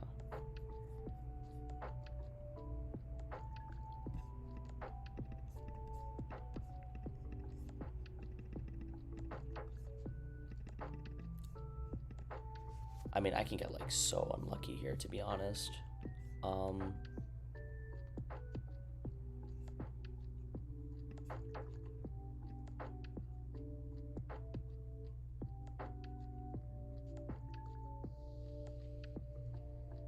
I want to get rid of this crushing hammer because, like, whatever, like, I guess they could miss an energy. This is just not gonna happen, but, like, it's like, whatever. I mean, I don't think it's cooked, Andres. Where do you buy your ender pearls from since you keep teleporting? I'm just like a real one. I just get my ender pearls straight from the source. I just meet up an enderman, start boxing him, get my ender pearls from that. Don't gotta buy it. Dude, watch me get like 2 energy in my hand post unfair stamp. Bro, that would be like the thing that just heats me up the most. Right now, I need Matang. Or, not Matang. I need... What? You ever not put 4 on Matang and Jet Headbutt? Like, no, because if you maybe Dragon Headbutt, but if you Jet Headbutt, you're, like, cooked. Like, my end goal here is I need... Okay, wait. I should Recon Directive in case if I draw into energy here. I want to, like, not do that. Oh my god, dude, this would actually ruin my day if I got an energy in this position. But I kind of need to flip the script here. It's like such a... Oh, no! No, that blows. This actually, like throws a wrench in my entire plan here. Oh, that's... Like, you cannot put like a price on how bad that is right now. I think my follow-up plan now is like I need Rose's encouragement and just like start putting pressure on the Exca and KO the Matang this turn. And the way I will achieve this is I need the following. I need the 1 of Pult and Rose's encouragement. Rose's encouragement can be get from Meowth. So I just need like a Meowth Pult or Rosa. That's like fine. So I found an alternate win condition where I hit into the Excadrill and just go from there. I would have felt a lot better if I had Dark Bell in this situation because I could just confuse the Mega Excadrill while hitting into it. And then the backup option is, go into, what is this called? Sorry. Oh, go into Monkey Dory and Mind Bend. That would have been the other best situation in this position. But unfortunately, as you can see, we cannot be doing either of those. So special red card does absolutely jack here. And then I'm going to have to Meowth here.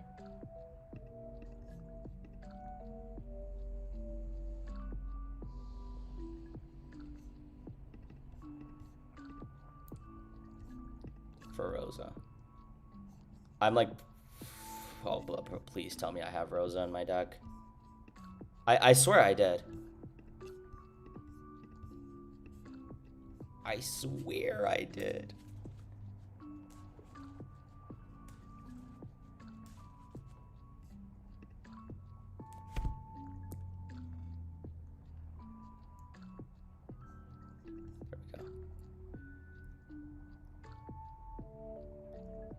Well, the play right now is to KO the Matang and hope they whiff. But I actually think a better play was to Mind Bend the Matang or the Mega Excadrill. Because that confusion will just last the entire game. And I think that's just like way better. But this is the play right now because of me drawing double energy. No, this is just the hammer list right now. I think late night I don't want to like test new stuff because I'm just gonna get like tilted and stuff, but I wanted this to be like a more like viewership experience,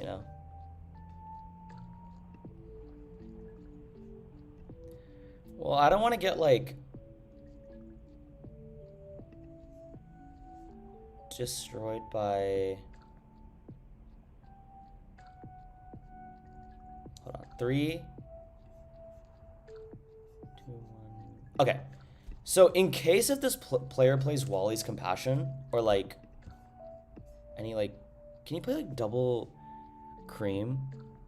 80, 100. No, that's like not enough. He plays double cream, like good for him. But I'm gonna put like 20 damage on this Metang and then KO this Metang here. And then from this, he needs 2 energy. Good luck. From 1 Metang and like 3 cards in hand, he needs 2 energy. And then he wins the game. But I think KOing or like hitting Monkey Dory was just significantly better because it just sets up damage. Like, okay, how about I explain this in a little better, right? Like if I go Monkey Dory and then I do 60 plus 20, when he already had like 40 damage, I believe, that's 120. And then the turn after, if he like decides not to go for the confusion flip or like, you know, whatever, then, oh, yeah, Philippe is also game, right? If he gets Philippe, then like, yeah, he got that, bro. Boss's orders. Oh, nah.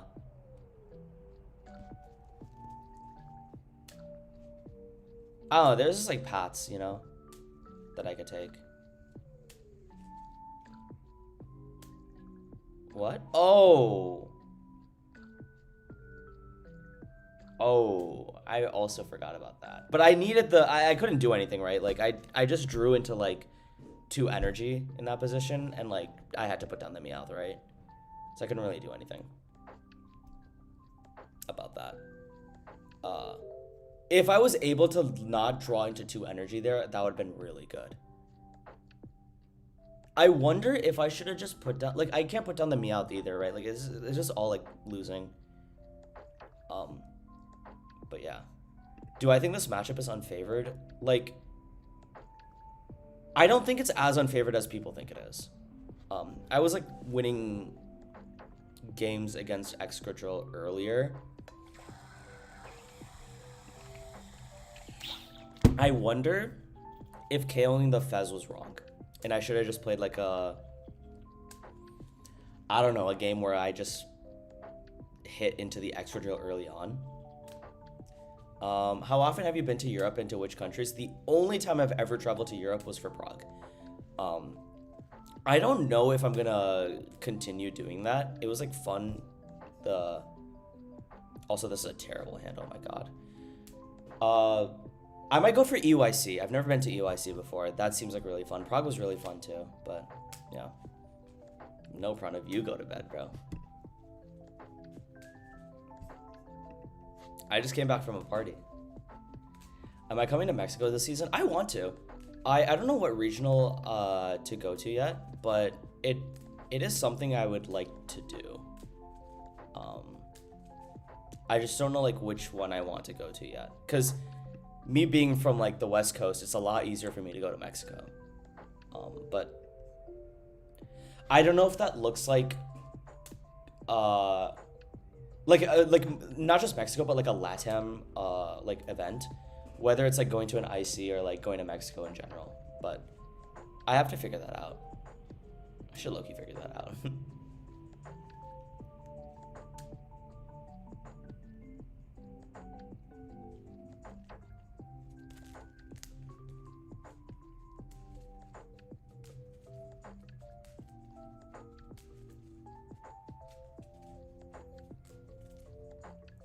How funny would it be if I was able to just get like Cruel Arrow next turn? I'm also having like the worst setups of all time right now. I wonder if it's like a Cruel Arrow angle. That'd be pretty funny.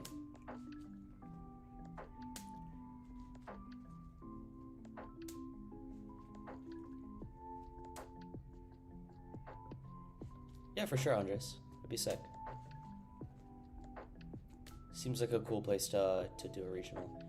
I haven't figured out which regionals I want to go to, except like the West Coast US ones for sure. Like Las Vegas, I'm there. It's so easy for me to go there, right? But I have to like look into it more. Oh, that Dick Claws is kind of annoying. They can actually KO me with Drillbur.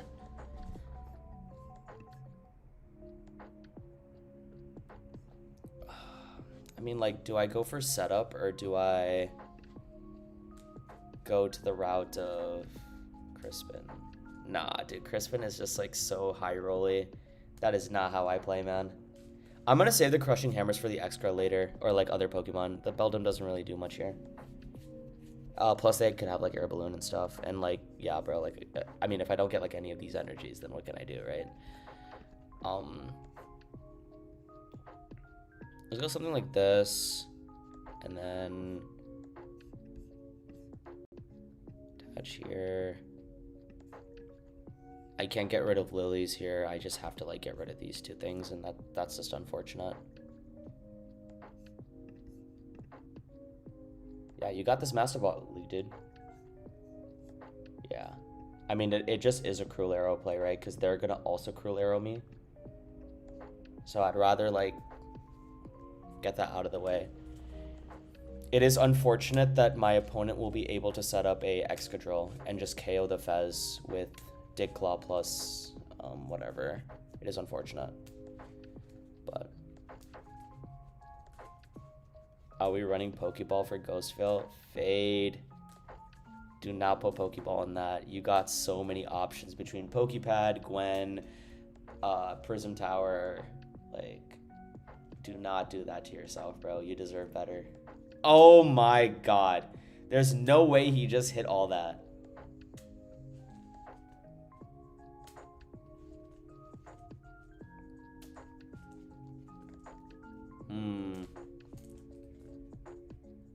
Okay.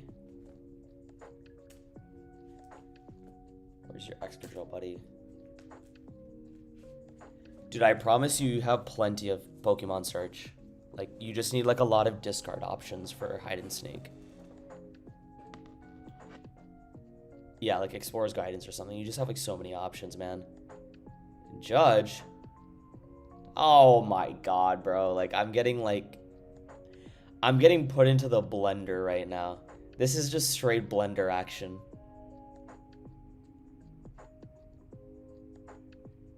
Never seen anything quite like it.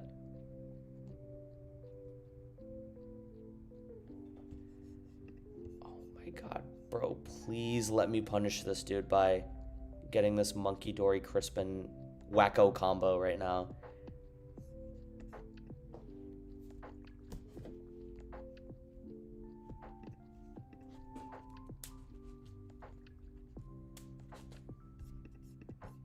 I mean, I can never complain about double Dracloak, right?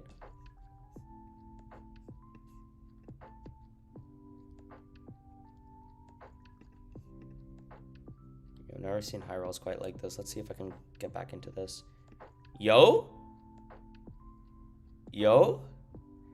I prize one Crispin. Obviously, I'm going to hit this. Like, so obvious. Yo, I stacked my deck earlier. Watch this. Oh, okay, never mind. I did not stack my deck properly. Well, we got plays. Contrary to what you see on your screen, we got plays. You just gotta trust the process.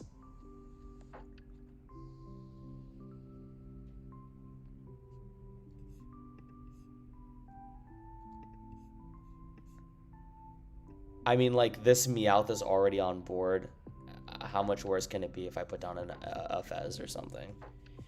Cannot be that bad.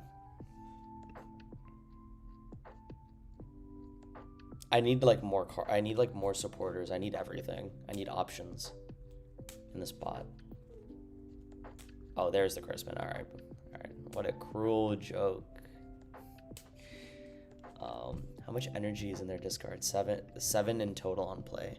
I'm keeping track of the Badoo win condition here. I don't think it's gonna happen, but a man can dream. A man can only dream.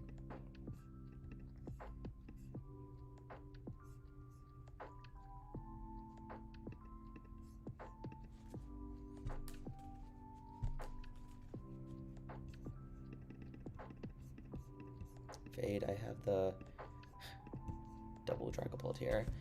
Let's see my resources, right? Like, I have one boss's orders, all my crushing hammers. Stretcher. No, interesting to note, no unfair stamp. It's like a good thing to keep in mind when I'm like digging for stuff. Would I add Moltres as an answer to the drill? I'd probably add like Chiyu before that, because Chiyu's at least like a good like consistency card. Unironically.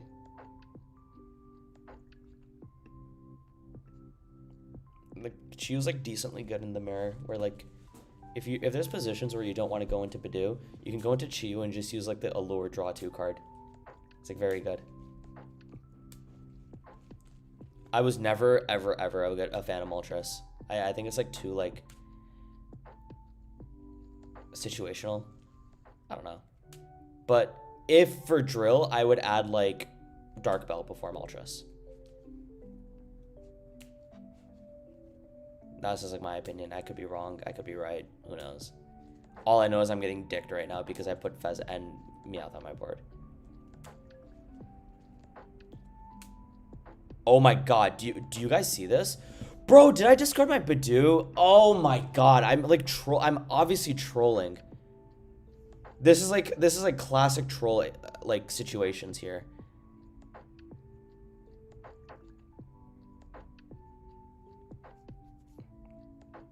Cruel Arrow for what?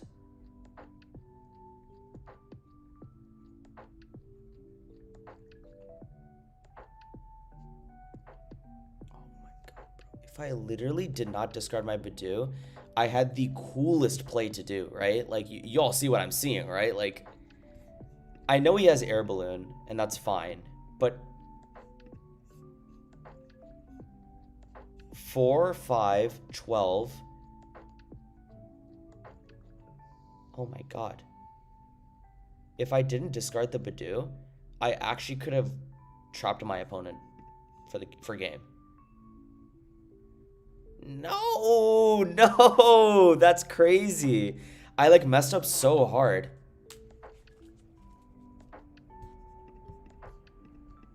I mean, how do I play from here, right? I mean, I have options, I suppose, but they're not like great. I think I needed that Badoo there. That's like so sad. Sad and unfortunate. I mean, if I get a stretcher here, that'd be pretty good.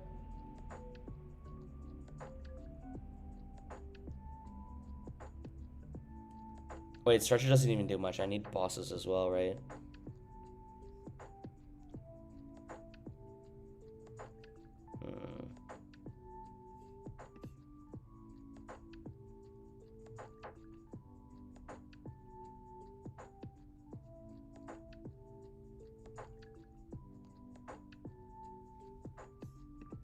Would you ever plan on playing anything else apart from Palt? I want to play Lucario this stream.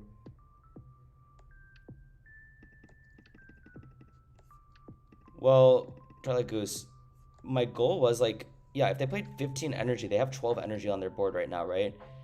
I don't have enough resources to play the trap play, but they could prize some cards. They could, like, they have Air Balloon, which is unfortunate, but I can go into 3 Badoo and, like, trap Pokemon that way, but I just don't have enough resources. This is just, like, a chalked operation.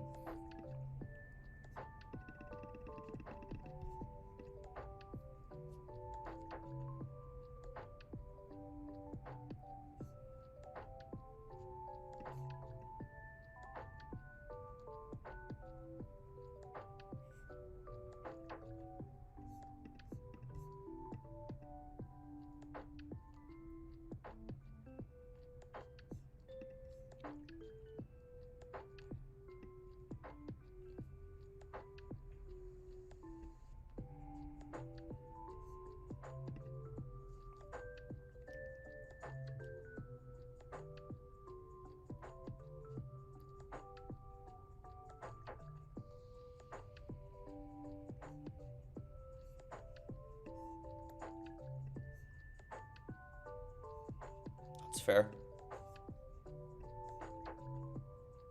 There were some positions where I was able to pull it off. This is just not one of them.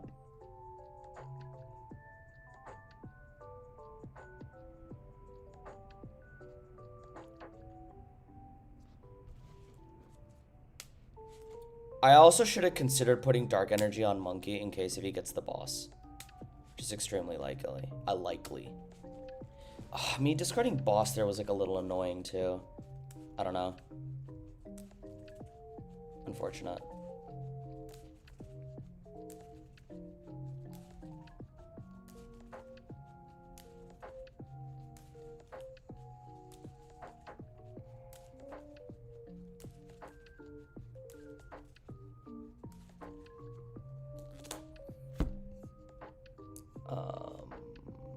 something like this.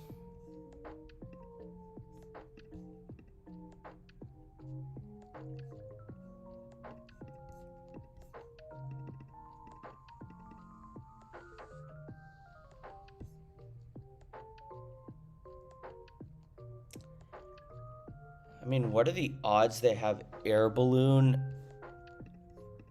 and 2 energy prize? It's now 0, so this is not possible. Well, they need air balloon and 1 energy prize actually, because if I trap them a tank. But that line would be possible if I had 2 boss. But I only have 1. Gotta live with that. I have to live with the fact that I discarded a boss's orders.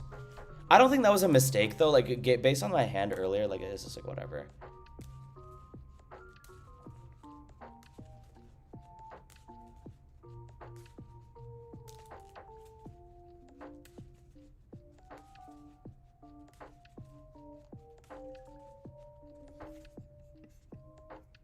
All right, let's hit 4 heads on this.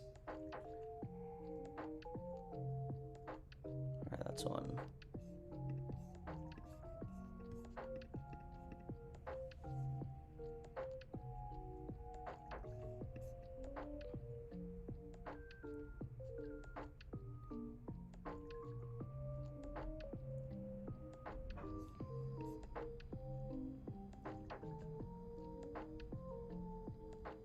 I needed to discard from Genesect, but it's fine.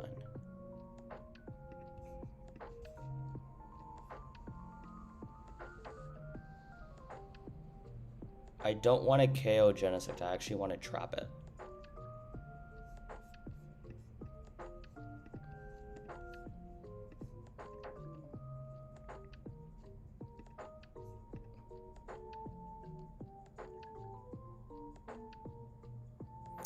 And unfortunately for me, I did not get the boss, so can't complain too much here.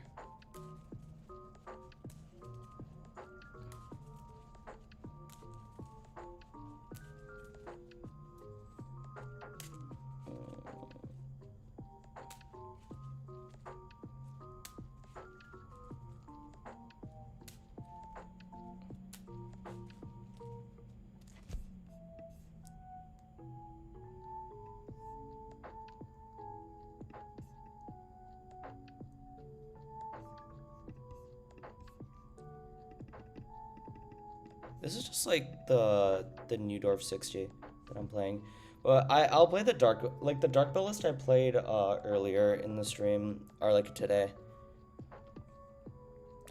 I think it's like since it's late at night, I just want to play like a more consistent list so I don't like get tired. But I don't want a special red card this turn. It just doesn't make sense. I'm actually just gonna end my turn, and if you get boss, it gets boss, right? Like I just lose anyway with boss.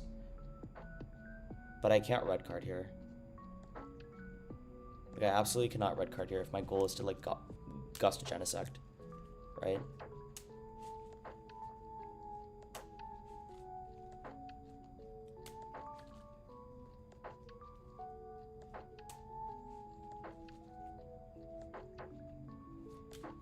I mean, yeah, I guess he's setting up game for next turn, right? So.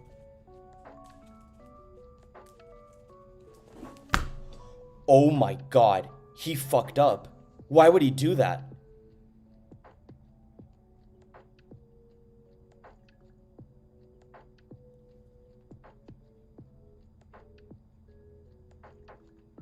I had zero way of winning this game. Zero way of winning this game. Wait, 9, 10, 11, 12, 13. He needs to prize 1 energy. I know it's asking for so much, but it is possible, guys. It is very possible for me to win this game now.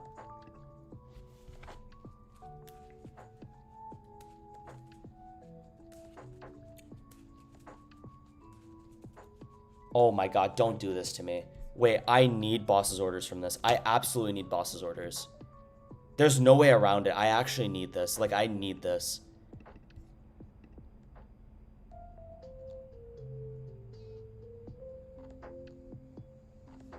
Is anything harming Ghostveil if you put Shaman on top of it? Monkey Dory sometimes, but if you put like, I don't know. There's not a lot. It's just that the only thing that's harming is itself. So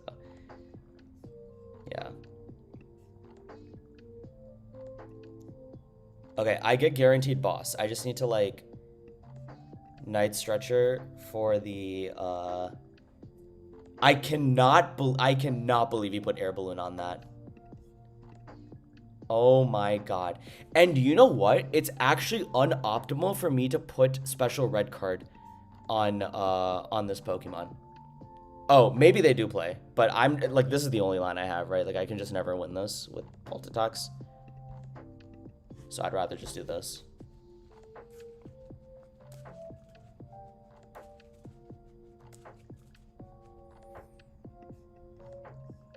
And the tomfoolery begins.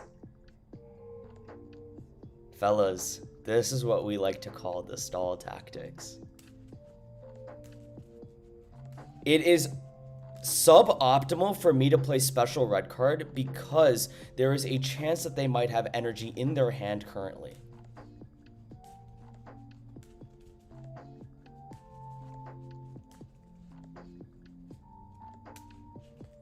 I mean, they can also just attack with Metagross, right?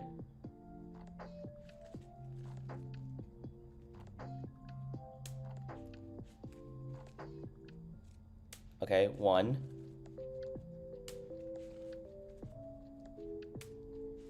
2.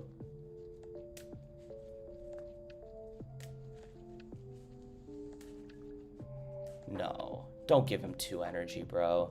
Okay. And he has 1 energy in his hand. Yeah, fuck me, bro. I really tried my hardest. It was this line was entirely possible if I didn't discard a boss's orders the turn before. But yeah, Energy Metagross was also there, of course, but I think they discarded their 1 Metagross early, which is why I decided to do that. Like, no, dude, that would have been such a clip farming moment. Oh, I can already see my channel blowing up if I pulled that off on stream. Oh, the need to clip farm for Pokemon is so high for me. I don't know. Yeah, the first, like, yeah, Twilight, I agree, but like, yeah, I agree. It's just that he discarded the Metagross, I'm pretty sure. Like, the only line he had was to either have Air Balloon in his deck or, like, the energy, and he just got the energy.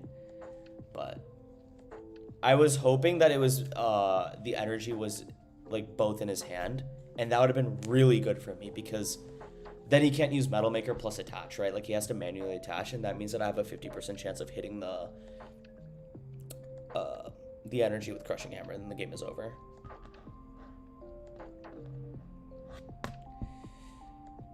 Whew. I mean, I had a dog shit setup. Yeah. Like, people just don't see that line. I should have like a 0% chance of winning that, and I'm glad I was able to find it. Cut Third Stretcher for 1 Dark Bell, maybe. Like 4 Hammer, 1 Dark Bell doesn't seem bad. I just like the Third Stretcher right now. I'd probably cut like all hammers and then put 2 Bell. Like, that Bell is really good for stalling Excadrill and Pheasantipity, but especially Excadrill. I am so tired. It's 1 o'clock right now, but I will say this is one of the best decisions I made in my streaming career, to do a late night stream. I felt like I had more energy. It was nice talking to everyone here. Right before I go, I'm down to answer like whatever, but like, dude, this is a fun stream setup. I mean, like, dude, maybe I just have to go out more. Like, I don't know. You'd still deck out before him? Sure, I wouldn't be decking out before him because I have Lily's Determination and I have Dunsparce's. So I'm able to just continuously shuffle my deck. And then, like, in the worst case scenario, like, you can treat Lily's Determination as like a lifeline where you the only way you deck out is if you draw Dunsparce last. That is the last card in your deck. You can continuously shuffle the Duns into your deck.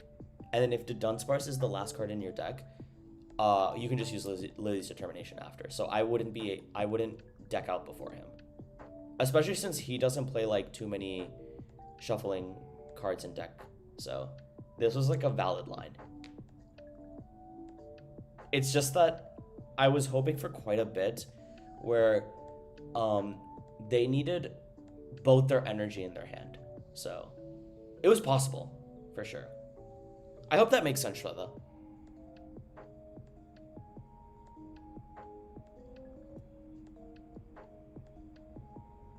But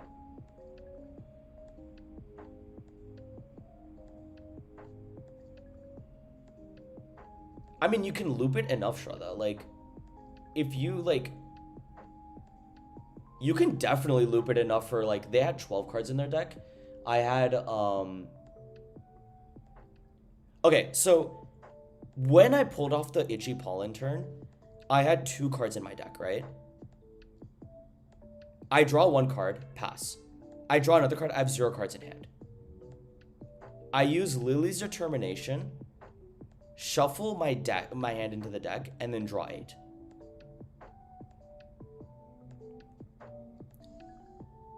And then I put down the Dunsparce, right? When I shuffle my draw 8 or whatever, I shuffle it back into my deck. And then as I'm drawing into it, I continuously shuffle cards into my deck. Like, it is possible.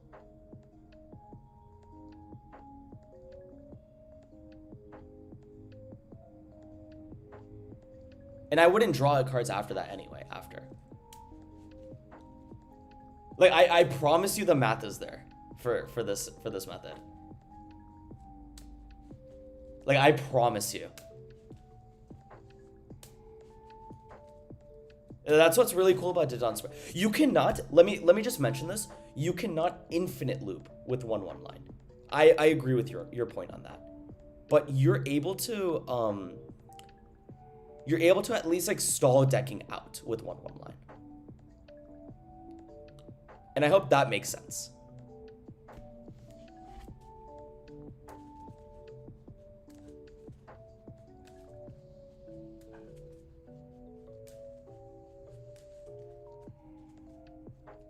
And plus I had so many cards in hand to shuffle with Lilies. I would 100% be able to deck them out. If I was able to get the Badoo line off. I had 2 Lilies left also. 1 Lily's left, I don't think I would have been able to do that, but I had 2 Lilies. I'm like fairly certain on that. Let me look at the replay again, actually.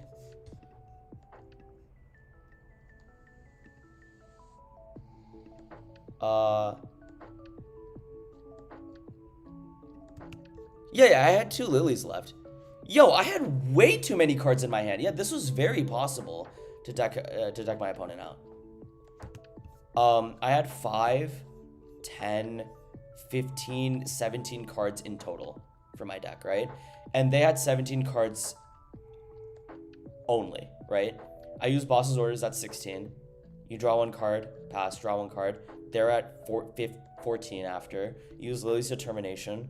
Now my deck is at 6 cards, but I am able to put the Didon later and shuffle it into do +2 cards after. Yeah, I mean, I deck them out. I think that's like perfect math that I deck them out, regardless of situation. Yeah. Thanks everyone for joining. This was a really fun stream. I'm definitely going to be trying to do late night streams again. Anyways, thank you guys so much for joining. If you didn't do so already, make sure to like and subscribe. Check the links down below. And I'll see you guys next time for the next one.